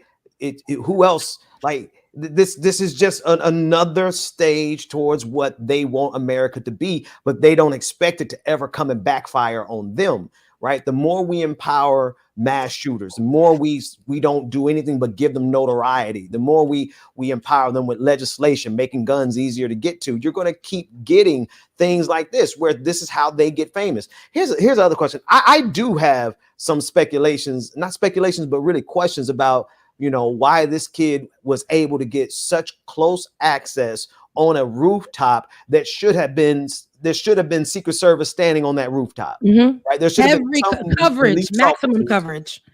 Exactly. Like it's at some point that line of sight was so clear and so ridiculous that it really something. I agree that there needs to be an investigation. Of course, there's going to be an investigation, but it's just all too simple. That building was he wasn't hidden somewhere where no one could imagine where he would be. He was right there on a roof just across the way. This is Adam. So two things on that note. I feel like part of the problem is that everyone's focusing on like the holes, but they're not following the investigation. Whether or not people are going to believe that the investigation is legitimate and all that is another story. But it's come out that so there's multiple layers in case something fails in the Secret Service or law enforcement in general. It's allegedly in preparation, someone did raise a flag about the building, and it seems like that wasn't addressed. So like the final layer, which it should never have come to, is that you actually saw the guy with you actually saw the Secret Service guy in the military fatigues or whatever they call that type of uniform, not the suit, who actually did take him out right away. But the point is they should have had the building under wraps, so that wouldn't be necessary. The other thing I was going to say is that they have his phone now, and he didn't just he actually had images of Trump, Biden. I think he had pictures of some other people in both parties, and he had Google searches related to the Republican National Convention, the Democratic National. So like they haven't come out and said it, but with all these leaks, it suggests that like maybe he was kind of like looking to do something to anyone. Mm-hmm. Yeah. I think, and see, this is the thing, y'all. Like Rebecca, what Matt said on Leftist Mafia Thursday night, I think is really, really true and terrifying. Right? It's well. Then again, hold on. Let me rephrase this. I'm actually on board with that. If school shooters are done shooting up schools, okay, good. Thank you. I'm so tired of seeing kids get killed, right? And so if school shootings are not bringing enough notoriety to them and they got to move on to politicians, suffer the little children no more. Then, I think that's a sad statement of where America is. But for decades, school shooters became famous based on how many kids they could kill. And this guy strikes me as a school shooter. First of all, he was on the high school rifle team. Okay, so he was trained. And I'm sorry, how old was he? Was he still in high school, David? I think he was 19. No, I think he was 19 when he went just out of high school, right? Yeah. So just on the other side of high school. And with his phone and all the information they have, they know his motivation now. But you notice that like there's not really a public, they're not letting the narrative of his true motivation set in, because that narrative doesn't help the Republican Party. Right now, they're using this as a crisis to say, oh, they wanted Trump dead. This is why you have to elect him into office. But they're not following the threads to show what this guy's true motivation was, which he wasn't anti-MAGA. He wasn't anti-Trump. Whatever he wasn't a liberal, right? If he was a liberal, if he was a progressive, if he was black, if it was anything they could use against him, all we would hear all day, every day was who he was and why he did it. Instead, it's just kind of being pushed a little bit back into the backstory. We're not even really talking that much. No, we're not talking about it because they want it to be that way. What we're going to talk about more is the position of Donald Trump and how Donald Trump was attacked and how the other side is attacking him. They're still utilizing this rhetoric. And also they're saying how, and what's funny is we're forgetting, even in this conversation right now, there was somebody who died, not only the shooter, but somebody who died trying to protect his family and was shot. Okay. And is a firefighter who was at the event who was shot. And they're supporting Donald Trump. Yet when they called the wife of the firefighter, they interviewed her. She said she only spoke with Joe Biden at the time. Joe Biden was the only one who called in with his, wait a minute, David. Joe Biden was the only one who called in with his apology or just support. And I think initially she didn't even want to speak to Joe Biden out of respect for her husband. But Donald Trump never reached out at that time. Hold the phone to his ear. Didn't do it. Then after that, they said he I guess tried to reach out, but every story, that never mentioned the man who died in the name of Donald Trump. Republicans picked up on that and they utilized that show at the Republican National Convention to put him a firefighter jersey or whatever. I don't know what they're called, but the uniform. I don't know. I would say jersey because it wasn't really his uniform. And his name was misspelled on the back of it. And the person who died, his name was misspelled on the back of it. And Donald Trump basically hugging it and filling it up, the damn the back of the uniform or a look-like uniform, and basically saying that person died for him. And again, this is giving Donald Trump the Jesus complex. If he can't be touched as one, he is the savior, and like the white savior. And then it turns out that he also, so the echo is coming from you, Bubba. And then it turns out that the echo is coming from you. But it turns out that he also is looked at as like he is the Messiah. They tried to shoot him, and then my camera goes out. They tried to shoot him. They tried to let him go, but he is the Messiah. And this is what we're going to see more, to the point where now they have renamed them, upgraded their name to Trumpites, right? They're now Trumpites. And who is breathing like that? Girl, stop noticing every damn thing and talk. Shoot, I'm trying to get it together. God dang it. It was like, look, I'm talking right here. Well, while you doing that, go ahead and change your battery so we can see you while you're talking. And put some headphones on. That's why you got an echo. Shoot. God dog it. But man, look. I'm reading everybody's comments, and you know, I do want to say this. Not that it matters, but you know, I didn't want the man. I didn't want Trump to get shot. Nobody. Right, man. Right. I'm not down with assassinations because that is literally the business plan that they use to get rid of the entire progressive movement. Every liberal / progressive leader, liberator that we ever had was assassinated. Every one of them. King, Malcolm, Medgar, Fred Hampton, right? And then you got Patrice Lumumba. You have, and then I ain't even get to it. Presidents here, you know, JFK, Robert Kennedy Jr. Like they went through every single leader that we had, and in a generation, they assassinated every one of them. Assassinations are not generally what we do in. It's not what progressives do in America. It's not what liberals do in America. I can correct that. Now, we have a foreign policy of assassinations. That's totally different now. American liberals and conservatives will assassinate somebody over in the global South. We do that. But inside of America, the record has always shown very clear that when assassinations occur, it's an assassination of a liberator. It's an assassination of somebody who wants to set us free and give us more progress and move the world forward. This guy was not shooting at Donald Trump because he disagreed with Trump.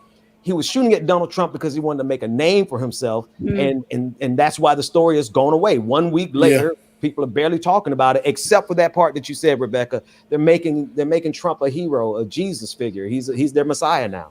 That sucks. Go ahead. I was about to say it, especially because the guy put on his Steam profile, which is the video game thing, the video game platform, basically saying, "Watch what I do next week, and I'll be famous." But here's my thing, and if you don't find that suspicious, right? You don't find that suspicious, preach, sister. Because for me, and again, these are my views and mine alone. In a real world, I don't care how desensitized and all these other stuff and whatever. There is no way I would want Donald Trump to be assassinated. That's just not for, and I know a lot of other people are feeling the same way. We just knew the whole storyline is to a nick in the ear. A person who is willing, who wants death by suicide, and this type of fame. There are people out there who are wanting and planning this. So having a moment where you can get somebody to do that, these are my views and my views alone. The Secret Service, which is trained, the top Secret Service, especially since former assassinated presidents have happened, and assassination attempts have happened.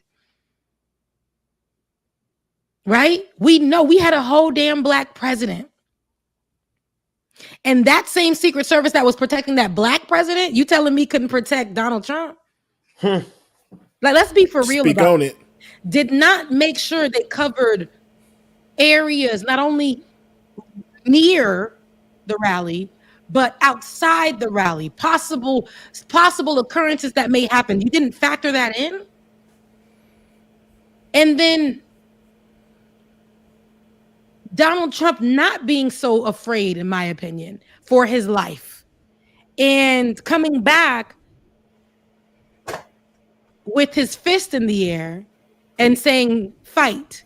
Now they're utilizing that All of the white entertainers who are endorsing Donald Trump and who performed at the rally are opening up their speeches or their songs with fight, fight, fight, fight, fight, with the same fist that we used or that our ancestors or people in sports have previously used when they were bending down on their knee, opposing views of the United States that weren't equal. Now they have taken that same fist and repurposed it. Oh, it's an ugly time, Rebecca. Mm-hmm. And now they're saying to fight. What are we fighting? Fight immigrants. It's not us. I'm sorry. What are they fighting? Immigrants, black people, Immigrants, gay people, black poor people, jobs, homeless people. poor people, homeless people, LGBTQIA plus. He was saying fart. Perry Anderson, see that? He was saying fart, fart, fart. I can see it. You like to grow up. That's how Rebecca was trying to put it together. She was like, "Well, what's happening?" No, it's funny because nobody's taking it serious anymore. Like it's a week later, and this it's not only a commentary on just how crazy America is anyway, but like how crazy is our news cycle? How crazy is our news cycle that we're already almost post assassination attempt? It should have been the full coverage. It should have been the only coverage. I don't care if I oppose this man's views or not. Assassination attempt happened, but they wanted. This is where I'm like, you don't find that suspicious? You don't find it the least bit questionable? Hold on, David. I'm not interrupting you. So for me, look, that was a little white. I know you can see that was a little I know white. you're watching for me to pop up now, so I'm just like, pushing myself in there, so I'll I wait on see mine. you. I see you. Okay. Now, I feel like we aren't focused enough on the fact that even media is playing into this whole idea that Donald Trump was attacked by people who disagree with him. This whole there's MSNBC made sure that their most popular show, I think it's The Morning Joe with the couple, did not go on that morning. And a lot of people were anticipating for them to have something to say about it. Yet the other programming continued. And MSNBC stated when Morning Joe, they came back on, Joe and his wife came back on, they said that MSNBC told them, we're going to focus on just covering the assassination attempt. But then when they realized that it wasn't that type of party, they put their shows back on in order, and the only one that was missed was Morning Joe. Yeah, I said that's a missed opportunity because people did want to hear what was going on from them. They would want to know what they felt and if there was any other information that they had that they can share, because people go there first to some channels and networks like MSNBC. But yet, it's to me what the Shade Room kind of did. Those are places that we want to go to see how this is going to affect Black people, right? This is what the Shade Room is for people. People going to MSNBC to see where the real true conversations are going to be had amongst this. But y'all took that away from us and allowed it to look like for a while before we really had the actual information about who the shooter was, all the other stuff. You allowed the conversations to happen if we don't know who the shooter was. And it may be because people don't want Donald Trump to win. Those type of conversations were instead happening. And it was aiding into how Donald Trump has put out there the rhetoric and the narratives and the talking points and all of this BS, the thinking pieces that people are against him and want to take his life. And then our opposition is looking dumb because, and I hate to say it, because all we got is a tweet that says, I'm sick. Yeah. So on one addendum on the MSNBC thing, it was initially reported it was just Morning Joe. They did worse. They actually took down all of their talk shows. Because they didn't want it to look like we know it was meant to look, or at least what their intentions actually were. And for I think it was 3 or 4 days, they just streamed their breaking news. They had one figure had that was just doing straight news, and they took down all of the talk shows. I can't find a comment now. Someone said they don't need wall-to-wall Trump coverage in response to what you just said, Becca. And I just want to point out, no, instead they're just telling us about whether or not the Democrats are going to implode. And like the media is basically just giving the election as much as they can to the Republicans. I don't think we need wall-to-wall coverage of the assassination attempt, but we need wall-to-wall coverage of substance. And we're not getting that really at all whatsoever. It could be Right. Project 2025, it could be policies, but we're not getting anything except another Democrat called for Biden to drop out. Biden needed help getting into the car. Biden's hiding because of COVID. Like, we're not getting anything. Go ahead, Ben. No, I was gonna say what we needed the most, and we need every day, is a reminder of how Republicans and Trump, I separate MAGA and Trump, and I separate those two because MAGA will continue after Trump, right? They've created a whole infrastructure, the whole power base, the whole way of making money. You could become a MAGA superstar with or without Trump. So MAGA is going to exist after Trump. But what they should be talking about right now is how MAGA is convincing themselves that now it's okay. Now it's okay for us to use violence. Now it's okay for us to do to them what those Democrats did to Trump, right? Because they didn't identify the shooter for so long. It was Democrats did this, right? They start pointing out politicians who made tweets about that may have had some violent rhetoric in it or whatever. They use that to convince themselves that when Trump gets power or when MAGA gets power again, they now have the permission to do to America what this shooter did to Trump. And I really don't hear a lot of people discussing that, but that's the real threat, because if they get in power again, you better believe they're going to move with the efficiency and the violence of people who have convinced themselves that they can use violence now because their hero, he survived an assassination attempt. They believe the Democrats tried. It don't matter what the record shows. They believe the Democrats did this. And now they're going to return fire. No pun intended. Bubba, you got to go? Yeah, I do. Have people in town celebrating parties. So we have people in town and it's starting to get live around here. Because you had to step away for a second or two. I know it wasn't too much. So I had to put chicken on and everything. It's giving cooking in the background. It's giving cooking. It's giving a Saturday vibe. But tell everybody that we said, baby hey. sitting on the sofa over here with the baby on one arm, just like okay, look. Okay, it's giving that. It's giving that. It's giving that. But tell everybody we said hi and save us a virtual plate. I got you. I love y'all. Becca, hit me up. Okay, I definitely will. Yeah. All right. All right. Yes. And Ben, everything that you said. Yes. Listen, I know that you have to go, David, real quick, but we'll be here. I wanted to actually play some clips, Ben, of some of the moments of the NRC. Am I saying that? It just don't sound right. NRA and NRC. It sounds like the N should be something else. It's just giving racist. I don't know. Like I gotta search them up now. That's fine. And I'll tell you a little bit of what we're gonna play if you find them. I know there's some clips on Twitter, but I seen Hulk Hogan, who has a history of being racist, and I forgot about it. And they reminded me on the Leftist Mafia of racist. That Hulk Hogan, because back as a kid, you say Hulk Hogan. That's how you say it, Hulk Hogan. But Hulk Hogan, who is just as white as his name sounds, former pro wrestler.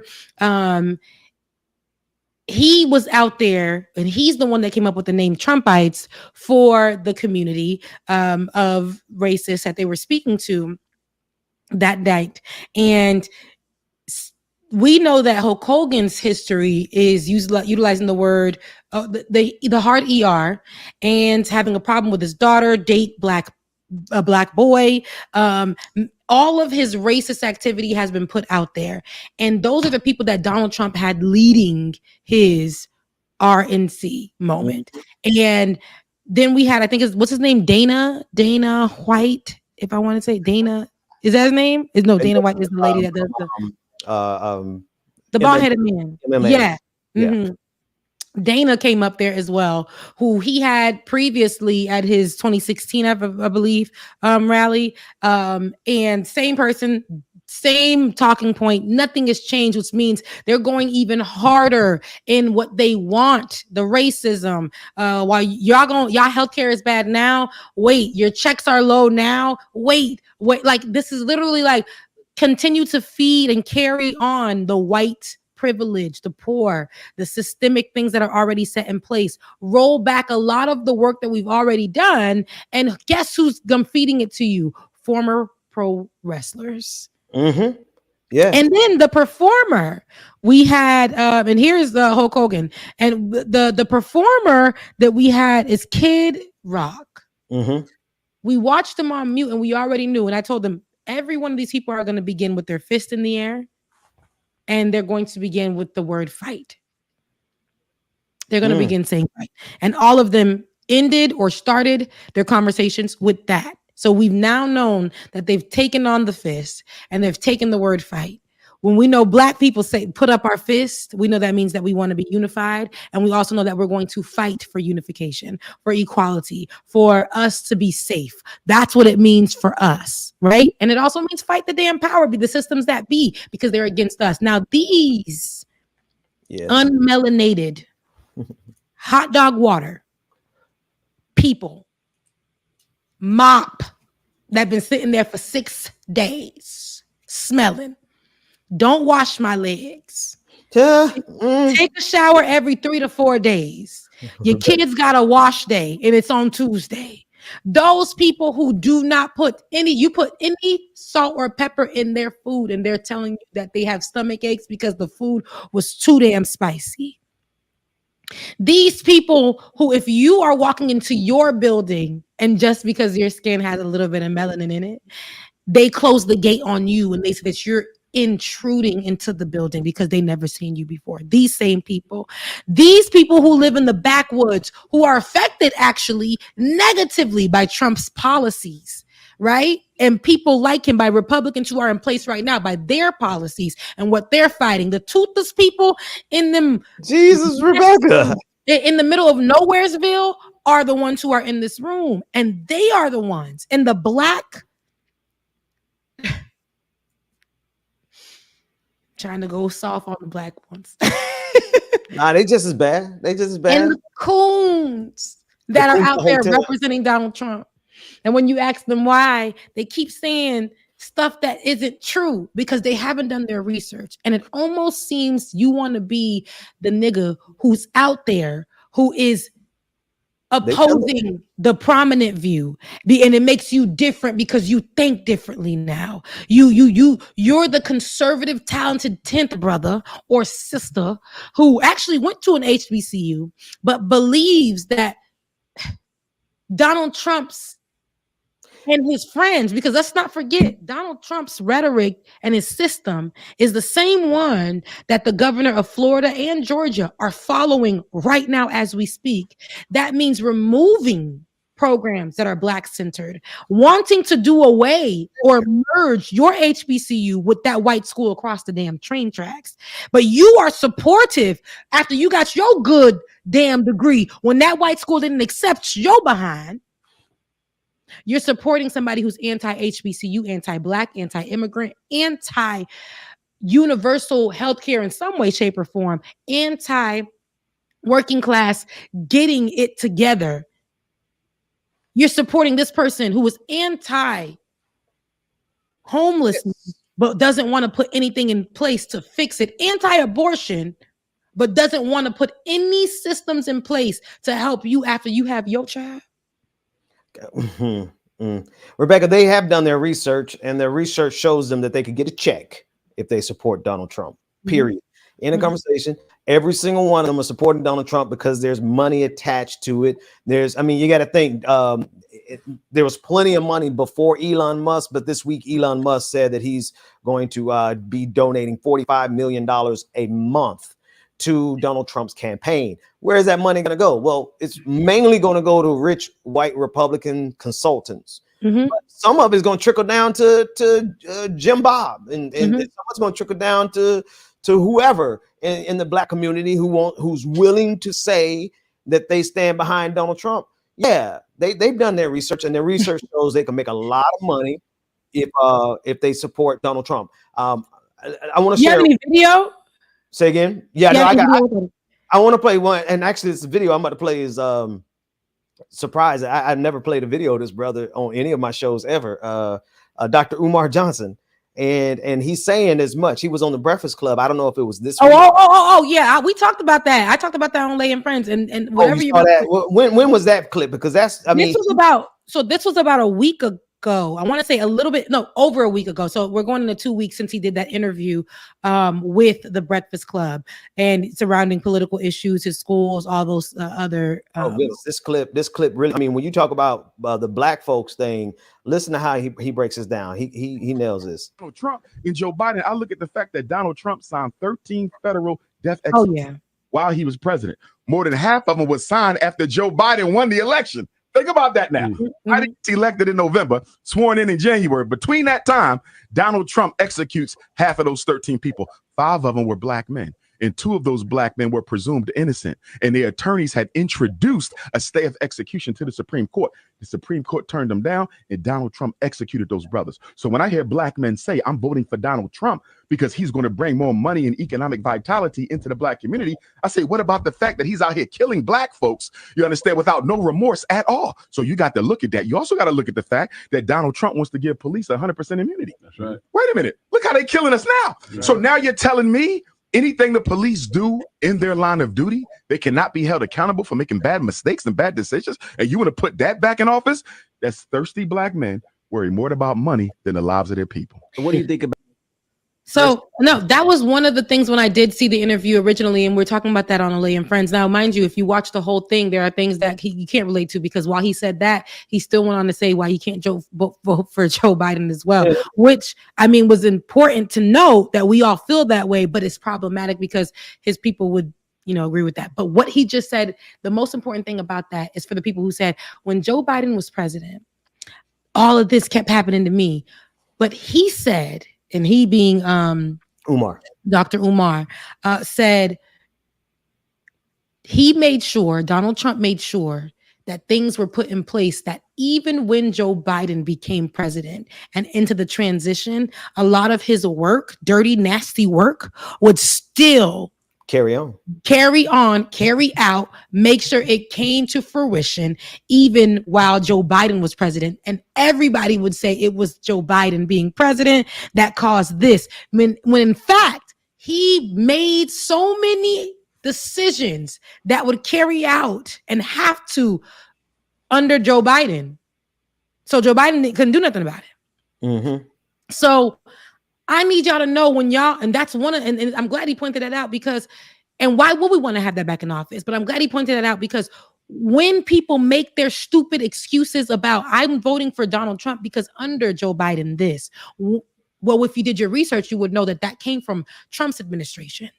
And there was nothing that this administration can do until it's carried out. Not for everything, but for some of the things I keep saying.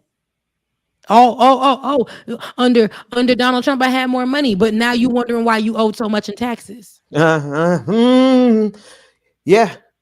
they don't. But there's the thing. I'm gonna get this image off the screen real quick because I want to say something else. But this is they really have elevated Trump to Messiah. Like Look at this. First of all, I don't even know who this man is. Like I don't know. It ain't Jesus. This is supposed to be Jesus. This on, black. White Brad Pitt.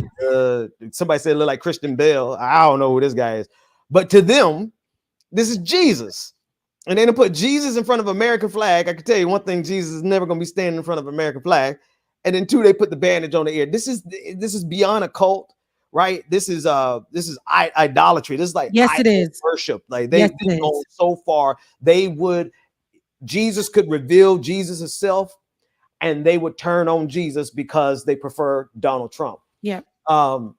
Becca, the conversation that we are having though, it really is about the fact that people, they don't ever really, there's some people who never cared about black folks. There's black folks who never cared about black folks. Black folks who only cared about money. And anywhere there is money to be made, they will join the hustle. This is why, like, we talk about the crack epidemic and how crack was flooded in our communities by the government. Yes. But guess who helped facilitate it?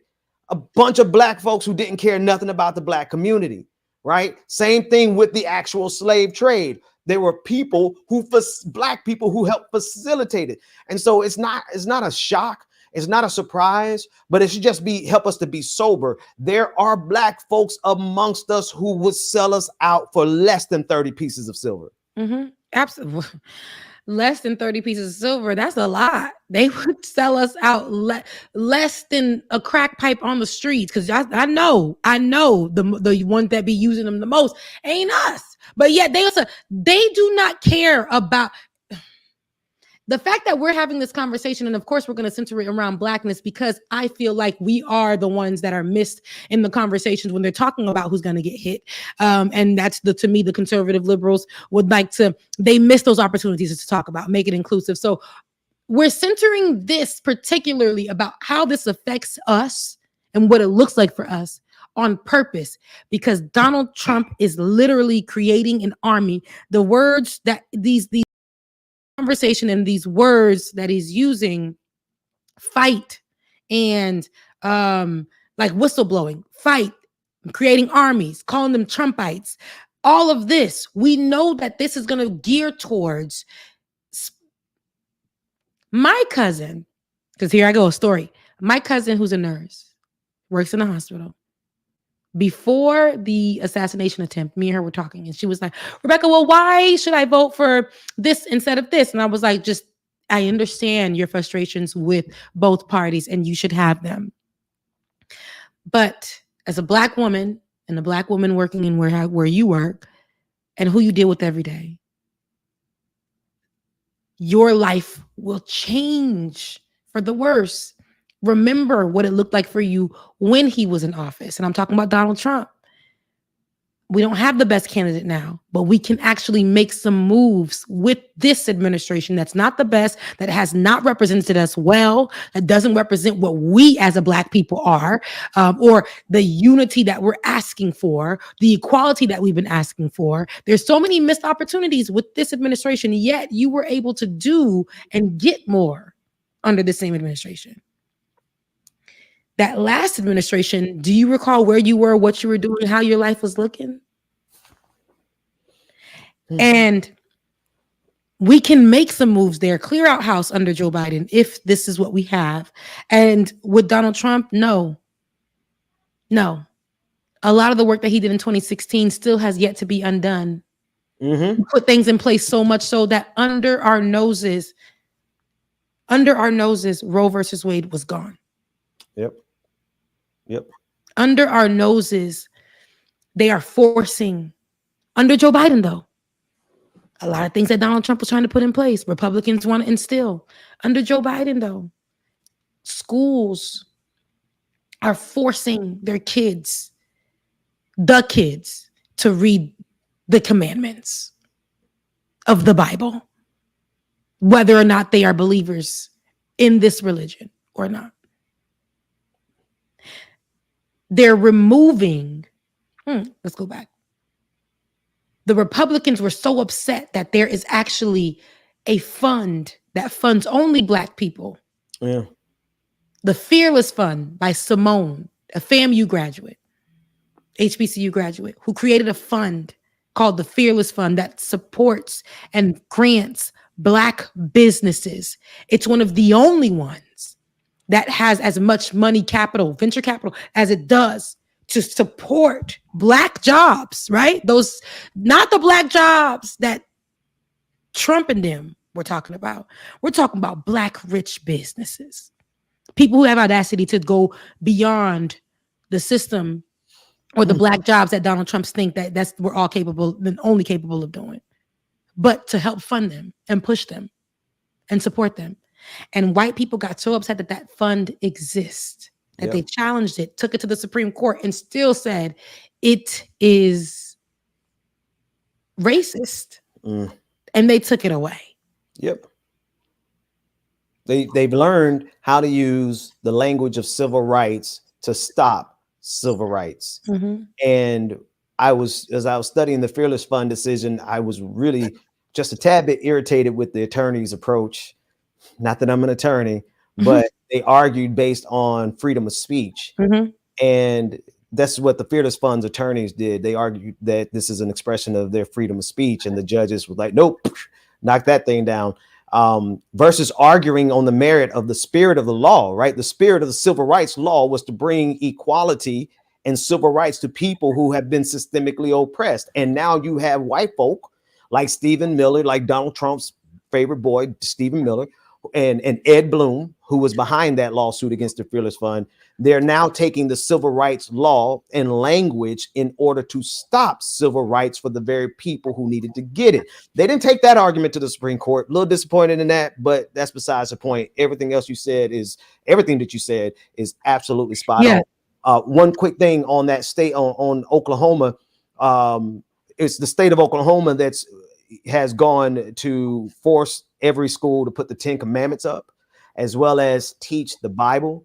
And I know you said, I know what you're saying. You said that it came underneath Joe Biden's administration, but this goes back to what you were trying to, and I'm explaining this for the audience. No, it came under Joe Biden's administration, but I'm saying under Donald Trump's energy. Yeah. Trump energy, Trump ruling, all of the, because you're right, and I'm glad you said that, because Jose, I know you're saying that state rights, Rebecca, different fight. Not, they're past the commandments, not Biden. What I'm saying is the people, right? Yes. The representatives, even state and locally.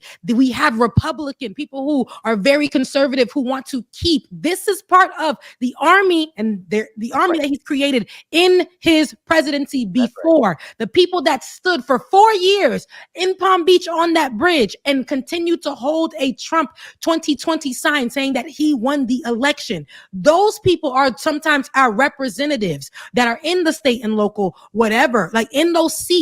And they're the ones that are saying and upholding Donald Trump's piss poor ass ways, right?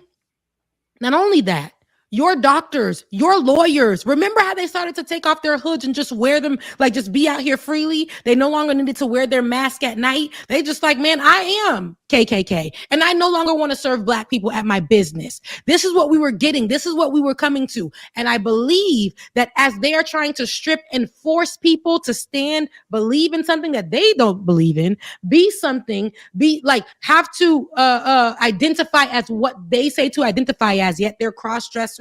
They're this in the middle. They're all that. They're the ones sending their wives or side pieces to different states after the one in the state that they represent. They removed abortion rights and unprotected them, and then sent the people out that they was having sex with to another city to protect them, and they can go get abortions over there. This is what I'm saying. It's very different. The same people that want you to study the commandments do not abide by them. They may not be at a national level, but that state and local level too are same party, same people, and same thing. And this is why I said MAGA is going to outlast Donald Trump. This is why it's so extremely dangerous right now, because Donald Trump created something in between 2016, those 4 years you're talking about, 2016 and 2020. Donald Trump helped create a power structure that now has all of these ignorant behind people, whether they be on the federal level or on the state level. They're trying to execute on that vision. And no, they don't live according to the 10 Commandments. Not every one of them do. All of them about to go bust hell wide open. That's a whole different conversation. No, right. Okay. Listen, this is what we should be focusing on. I know we don't have the best. We're not in the best position, but it's all a joke. But you guys understand that it's not only, if we just keep laughing about it, it wasn't a joke in 2016 when they went out there with those. And I'm gonna always repeat that, because that was, y'all don't want us to talk about slavery no more, but well, here you go, 2016, right? When they went out with tiki torches in the name of Donald Trump. That's right. And us wanting to strike down racist memorial statues, all of that, removing names that are slave owners' names, people getting upset and saying that we're people getting shot down. Donald Trump not speaking about the Black person getting shot down by police officers and actually standing on the side of police officers, or like Donald Trump looking at immigrants as a problem and then using divisive language here in the nation so that Black immigrants and Black Americans can go head to head with each other. That's right. Saying that immigrants are stealing Black jobs and that inflation is due to immigrants and that crime is due to immigrants. Yet Donald Trump is a felon. Yet Donald Trump is a rapist. Donald Trump is caught on tape saying that he likes to grab him by the... Let's not forget. So him putting his granddaughter, who seems to have a speech impediment, I'm not cracking on it, but I'm saying, like, I don't know. I think she has a speech impediment. Putting her up there unprepared and utilizing her to make him seem soft, putting her in a position where people are going to talk about her, like pick her apart for your benefit, to make you seem like a softer person. I was gonna say Hitler had grandkids too, but I don't think he actually did. So this type of environment, if somebody wanted Donald Trump gone, he would be gone. This man has been alive thus far after doing all the dirt that he's done. I'm not saying that he is untouchable. I'm saying that I know once hell is that he gonna bust hell wide open. I know it, but I'm telling y'all, like, be mindful. He switched up a whole law by putting people in place in the Supreme Court so that, because he knows what's going to come for him. Let's say, hypothetically speaking, they investigate what happened, the alleged assassination attempt. Will Donald Trump get touched if he had anything to do with it? I'm so sick of it. And you should be too. Yeah.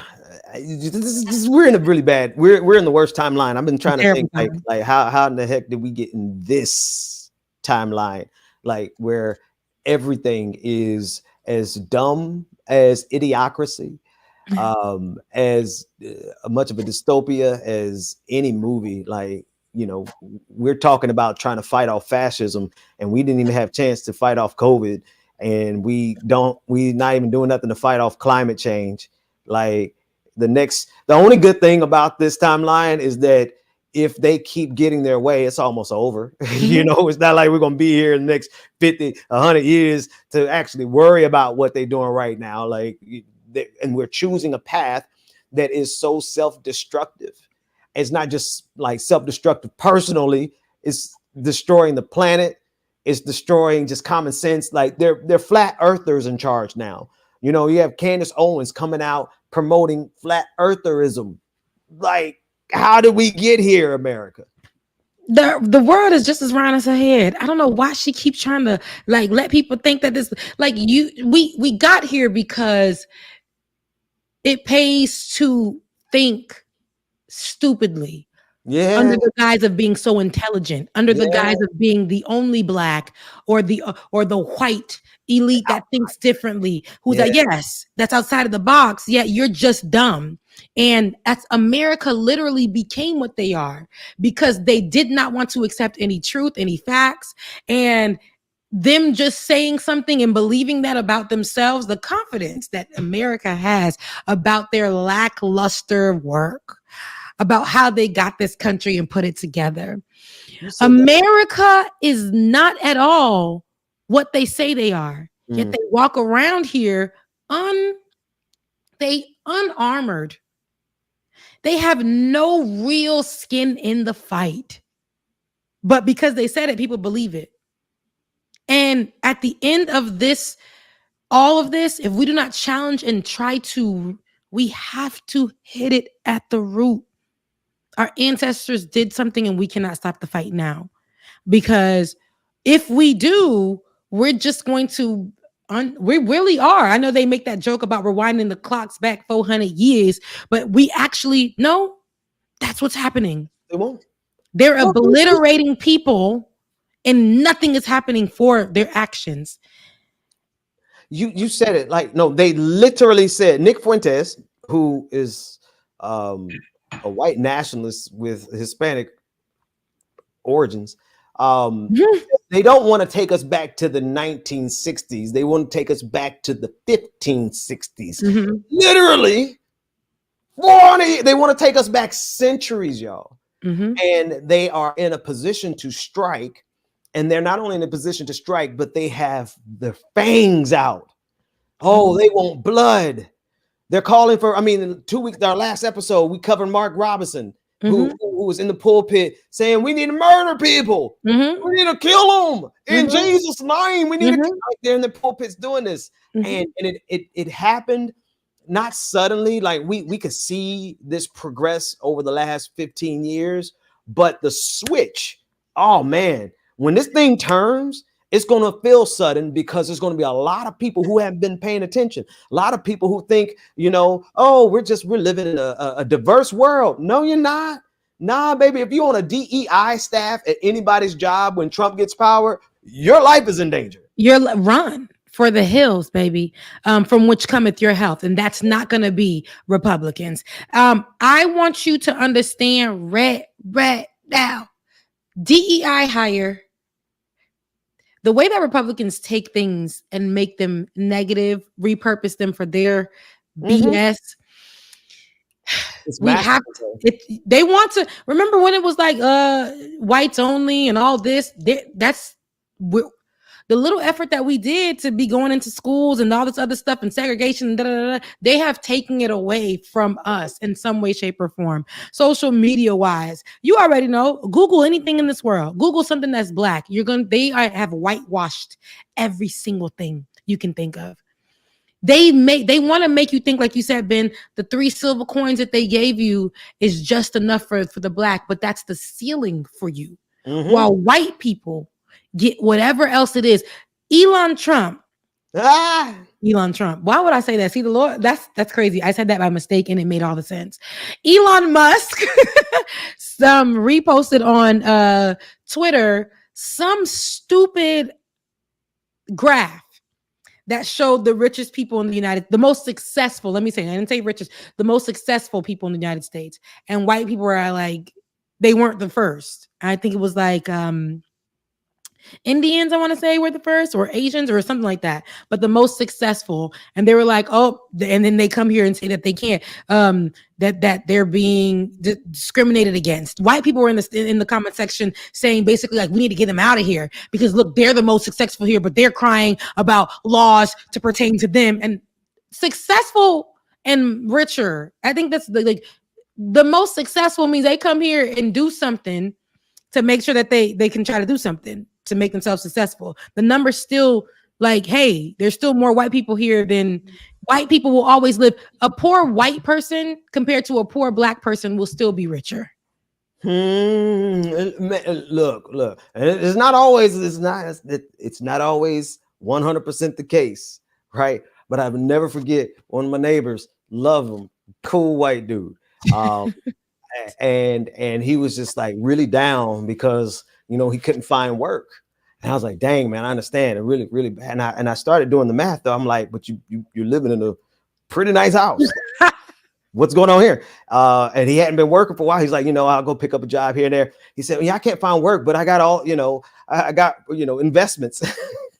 I'm like, what? We can't say that. He was living off the residual income, but he couldn't find a job. Now I know that's not most people's story. A lot of white folks' stories. That ain't y'all story either. But I never would forget how he felt so poor because he couldn't find work, yet he was able to pay for his house off the residual income of the capital gains. Like, yes. Listen, I just told y'all. In an apartment, ain't even got a house. They don't put a sign on the door, and I'm trying to figure out literally how to push some money together just to pay the rest of what I owe. There's no investments for me because the investment money is for food, it's for car note, it's for literally keeping the lights on. That investment money is to make sure you got gas in your car. There is no investment money. People are like, oh, you just ain't spending your money right.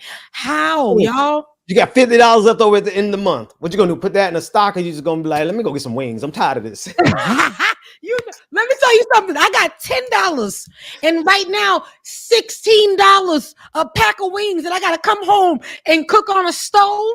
And while I'm going through stuff in my life, I'm gonna go sit at that Chicken Wing Wednesday spot where I can get a chicken 10 wings for $5, and with $20 I can get 20. Oh, I'm sitting right here. You learn how to prioritize. Like I'm gonna prioritize my mental health. We're gonna take these last $30 and put them in. It ain't gonna do nothing. I can put $30 a month in investment for the rest of my life because you got started too late. You know, you had to get started when you're 19. I had to get started late because ain't nobody showed me nothing. And by the time I got out, you told me that my degree would get me a good job, but I had to work all these other jobs trying to figure out how to keep myself together. Because you told me that because I'm of a certain age, I needed to have a little apartment or a home. Now I done did over the top stuff, and I can't get nothing for myself. I done did so much of that stuff, done hurt myself. My credit ain't good. Now they telling me now your credit's good, but you ain't got no. Your credit is good, but you have no credit history. After you done cleaned your credit. No, man, look, listen. Anyway, but shout out to all the poor people.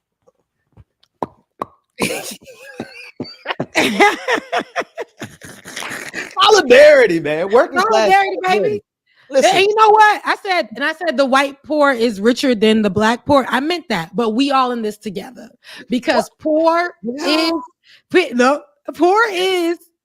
poor, but it is a different kind of poor. But we all in this together because right now, though, we're all being affected. And the more that we understand that we're all being affected, like I told you, that person who's living in the trailer park in the west of Nowheresville with 3 missing teeth in the front. Dog, Rebecca, come on, man. They might have a good dental plan. Chill. You can't get your good dental plan because Donald Trump made sure of that. Right, so I need you to understand. You're right. We're all in this together. We're all being affected in some way, shape, or form. Okay? So the ones that got kicked out on the street and your daddy decided no longer to give you any money and to disown you. Yeah, you're now committing a crime. Homeless person, right? We're all in this together. We are all being affected. We're all being affected. Except for here's the threshold, right?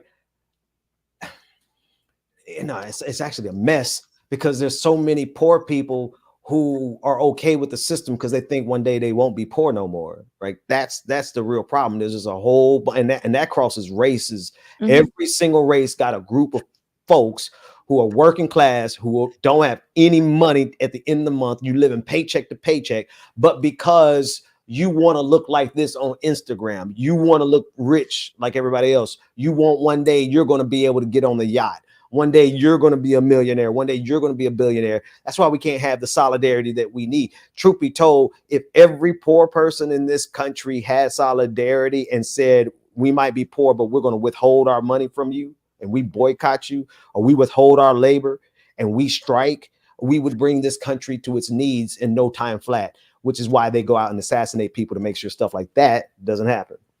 Not us saying we're going to go out and get some wings and not telling people to withhold money. Listen, because the wings at the black spot should sometimes be too expensive, man. No. But what black spot you go to? Atlanta. Maybe, in Atlanta. Because, Atlanta comes with that whole. Listen, once I got out of Atlanta, I found 25 wings and fries for $20. See, God is good with that, and I know it's real. I know it's real. And Becca, they whole wings. They ain't the little. Oh, the one with the. So the it's really like 50 wings. It's the shape like this. I know what you're talking about. You could break it, so you got So you break it into now you got you a flat with a little leg on it, and a drum. You got because the flat right, but then they got that little piece right there, so you got a little extra you could chew on. Okay, come on, let's be. Listen, you got to get to the country. You got to get to the country. Get to the south. Yeah, I do. Atlanta ain't the south no more. No. Anytime I get wings from where I live, this predominantly white area, I have to come home.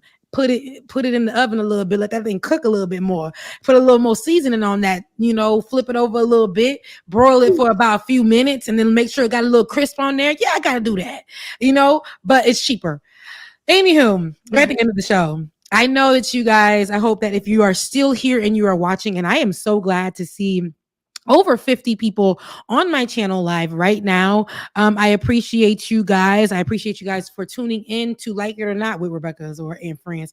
I really appreciate you guys for tuning in to us though, because if you're watching right now, that means you love what you're watching. So support on patreon.com that was a book, patreon.com, and I would like to read it now. patreon.com/like it or not, patreon.com/like it or not. Also, you guys, listen, your girl, once again, for everybody who has given a love offering thus far, I really appreciate it. Please, I am just trying to make it to the $600 mark so I can give this money over to these people so I am not on the street committing a crime. Okay. So please, Becca's Voice on Cash App, Becca's Voice on Cash App. And if you want to give over to PayPal, you can do that as well. PayPal is RebeccaAzor@gmail.com. I opened up a Patreon. I don't know how to use it. I don't know anything about it. So let me work with that. But it's Rebecca Azor on Patreon.com. So I don't know how to use it. So I don't really know anything about it. So get that Patreon. So you don't have to ask brand new every month. They just repeat. Go and get. Okay. It ain't hard. Get it up. Stay it up. And because I want to thank my patrons for carrying me from there to here. Because like I said, Rebecca, I got some stuff to drop. The announcement is going to sound crazy, but I'm gonna ask my audience if y'all ever known Dixon and y'all know me to be not only honest but to be accurate. Mm-hmm. When I drop this over the next couple of days, just give me the benefit of the doubt. That's all I'm asking. I'm ready to, well, make sure you put that in there, but I'm ready to see what your thoughts are because they're your thoughts. You're an intelligent person and you know how to piece together information and things like that. So I know that it's going to be, especially if you researched it, you just let them know that these are, again, like something that you put together. And if people follow it, you follow it, whatever. Yeah, come on. I want to see what it is. If you feel like this is something that should be out there, don't get on here talking about aliens and came to your house and sat on your couch and had a conversation. I don't need that right now. But if I have evidence, though, I'm trying to rock with you, man. It ain't that. It's not. You know what? It's out there, but it is nowhere near that. Not you got video and now you came up missing. I'm trying to help you out, my brother. Okay. It's going to be an exciting week. That's all I can say. But I brought that up because I wouldn't have made it to this point without patrons being there supporting every month. I literally had to stop doing my show so that I could focus on the work. And I'm saying that to you so that you can go ahead and get that Patreon up. Okay. I'm gonna work that out. I'm gonna see. I want to just let me see, give a little shout out to the people who have supported thus far because I really appreciate you. While you find those names, Tiger in the comment section wanted to hit me up. Tiger, I don't use cell phones anymore. He doesn't. From the government. He doesn't. I'm telling you. Whatever it was, DM me. Yeah. So let's see. Let's start with thank you so much, Carrie Shaw, Charles McKenzie, Evan Woodard, Emily Sebastian, Parko Abel, Andy, what's going on? Oh, I'm sorry, I'm saying y'all government. I'm sorry. I'm Andicon, Elaine, Andrew, Carrie, Deborah. I thank y'all so much. I appreciate it. I don't know how this is helping me. Carly, all of you guys thus far. And if you've given I forgot who gave on PayPal. The one person gave on PayPal the other day. Thank you. Everybody who's been supporting thus far. I really appreciate it, y'all. I don't know what it means. Even if it's $1, it's super helpful. It goes somewhere. I promise you, I'm not out here just throwing it. I really need it. It's facts. It's facts. 30 people in our audience. Y'all send $20 to Rebecca and let's bring this to a close. Thank you. 30 people. We got 1,000 people watching right now. 30 of you can send $20 to my sister Rebecca Azor and let that be taken care of. And those same we have 1,000 people watching for real. I never be knowing every Saturday. The same 30, you can also become a patron of $20 a month. Mm-hmm. Do that. Patreon.com/Rebecca Azor, I'm assuming. Yes, it is. Okay, there it is. Thank you. I'll figure that whole thing out. And I really appreciate that, Ben. You always are really well at putting together the ask like a church man that you are. I absolutely appreciate that. But I was so nosy and I want you to go back to that long paragraph comment. Read it. Because I want to read it. So let me see before I get out of here. I was nosy. Let me see. But Benjamin, the reason why people don't get to that realization is because the powers that be destroyed the public school system. They destroyed our systems of academia so they can have, just like George Collins said, smart enough workers to do the work in the assembly line, but dumb enough to accept the big red, white, blue penis going up their behinds every day. I didn't know that's where it was leading to. They're right. Fascist killer. Absolute. Ooh, I love the name. Is absolutely correct. George Carlin, I think they probably meant, but I definitely agree. Yeah, that's why we can't have working class solidarity. This country would not work. This whole system would come to its knees in less than a week if we were actually able to unite the 300 million working class people in this country. It'd be over. It'd be over 100%. All right, y'all. We are at the end of the show. Ben, as always, love when we can get together and do this every Saturday because Ben is a ghost throughout the week. So when we get to Saturday, like Saturdays are literally us meeting for the first time in the week. So the energy that you guys get is always authentic. Listen, this is for us and by us with the white producer involved in the background as well. But it is for us and by us. Absolutely want you guys to support, continue to watch. Even if you can't give monetarily, we love your support with your views. Nice. So that means, listen, push the views up. My page has been demonetized, but go ahead and continue to push the views up. Continue to subscribe. Continue to like. They demonetized me, honey. They said that the same reason as before. They're saying that David was breaking it down to me.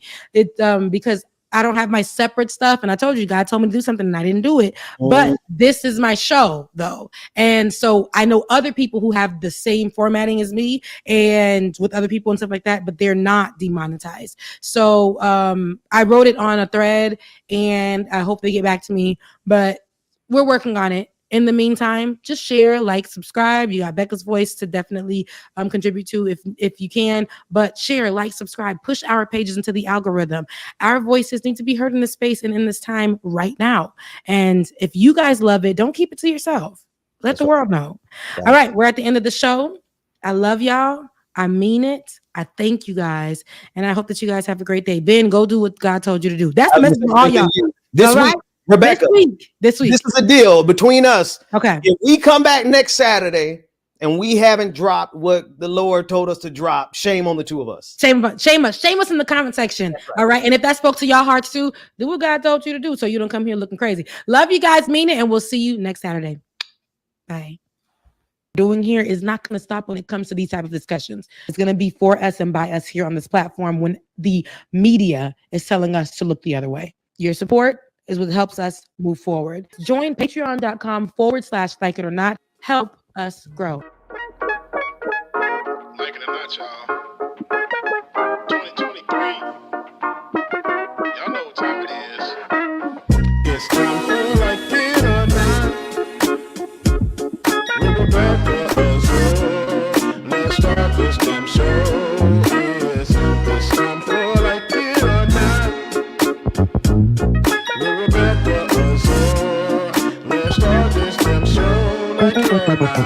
Rebecca Azor is in the house. You know she got a funny story to tell. Talking politics, culture, or real life-ish. I live in life in the ATL. Benjamin, yeah, that's my man. He's always coming up with the master plan.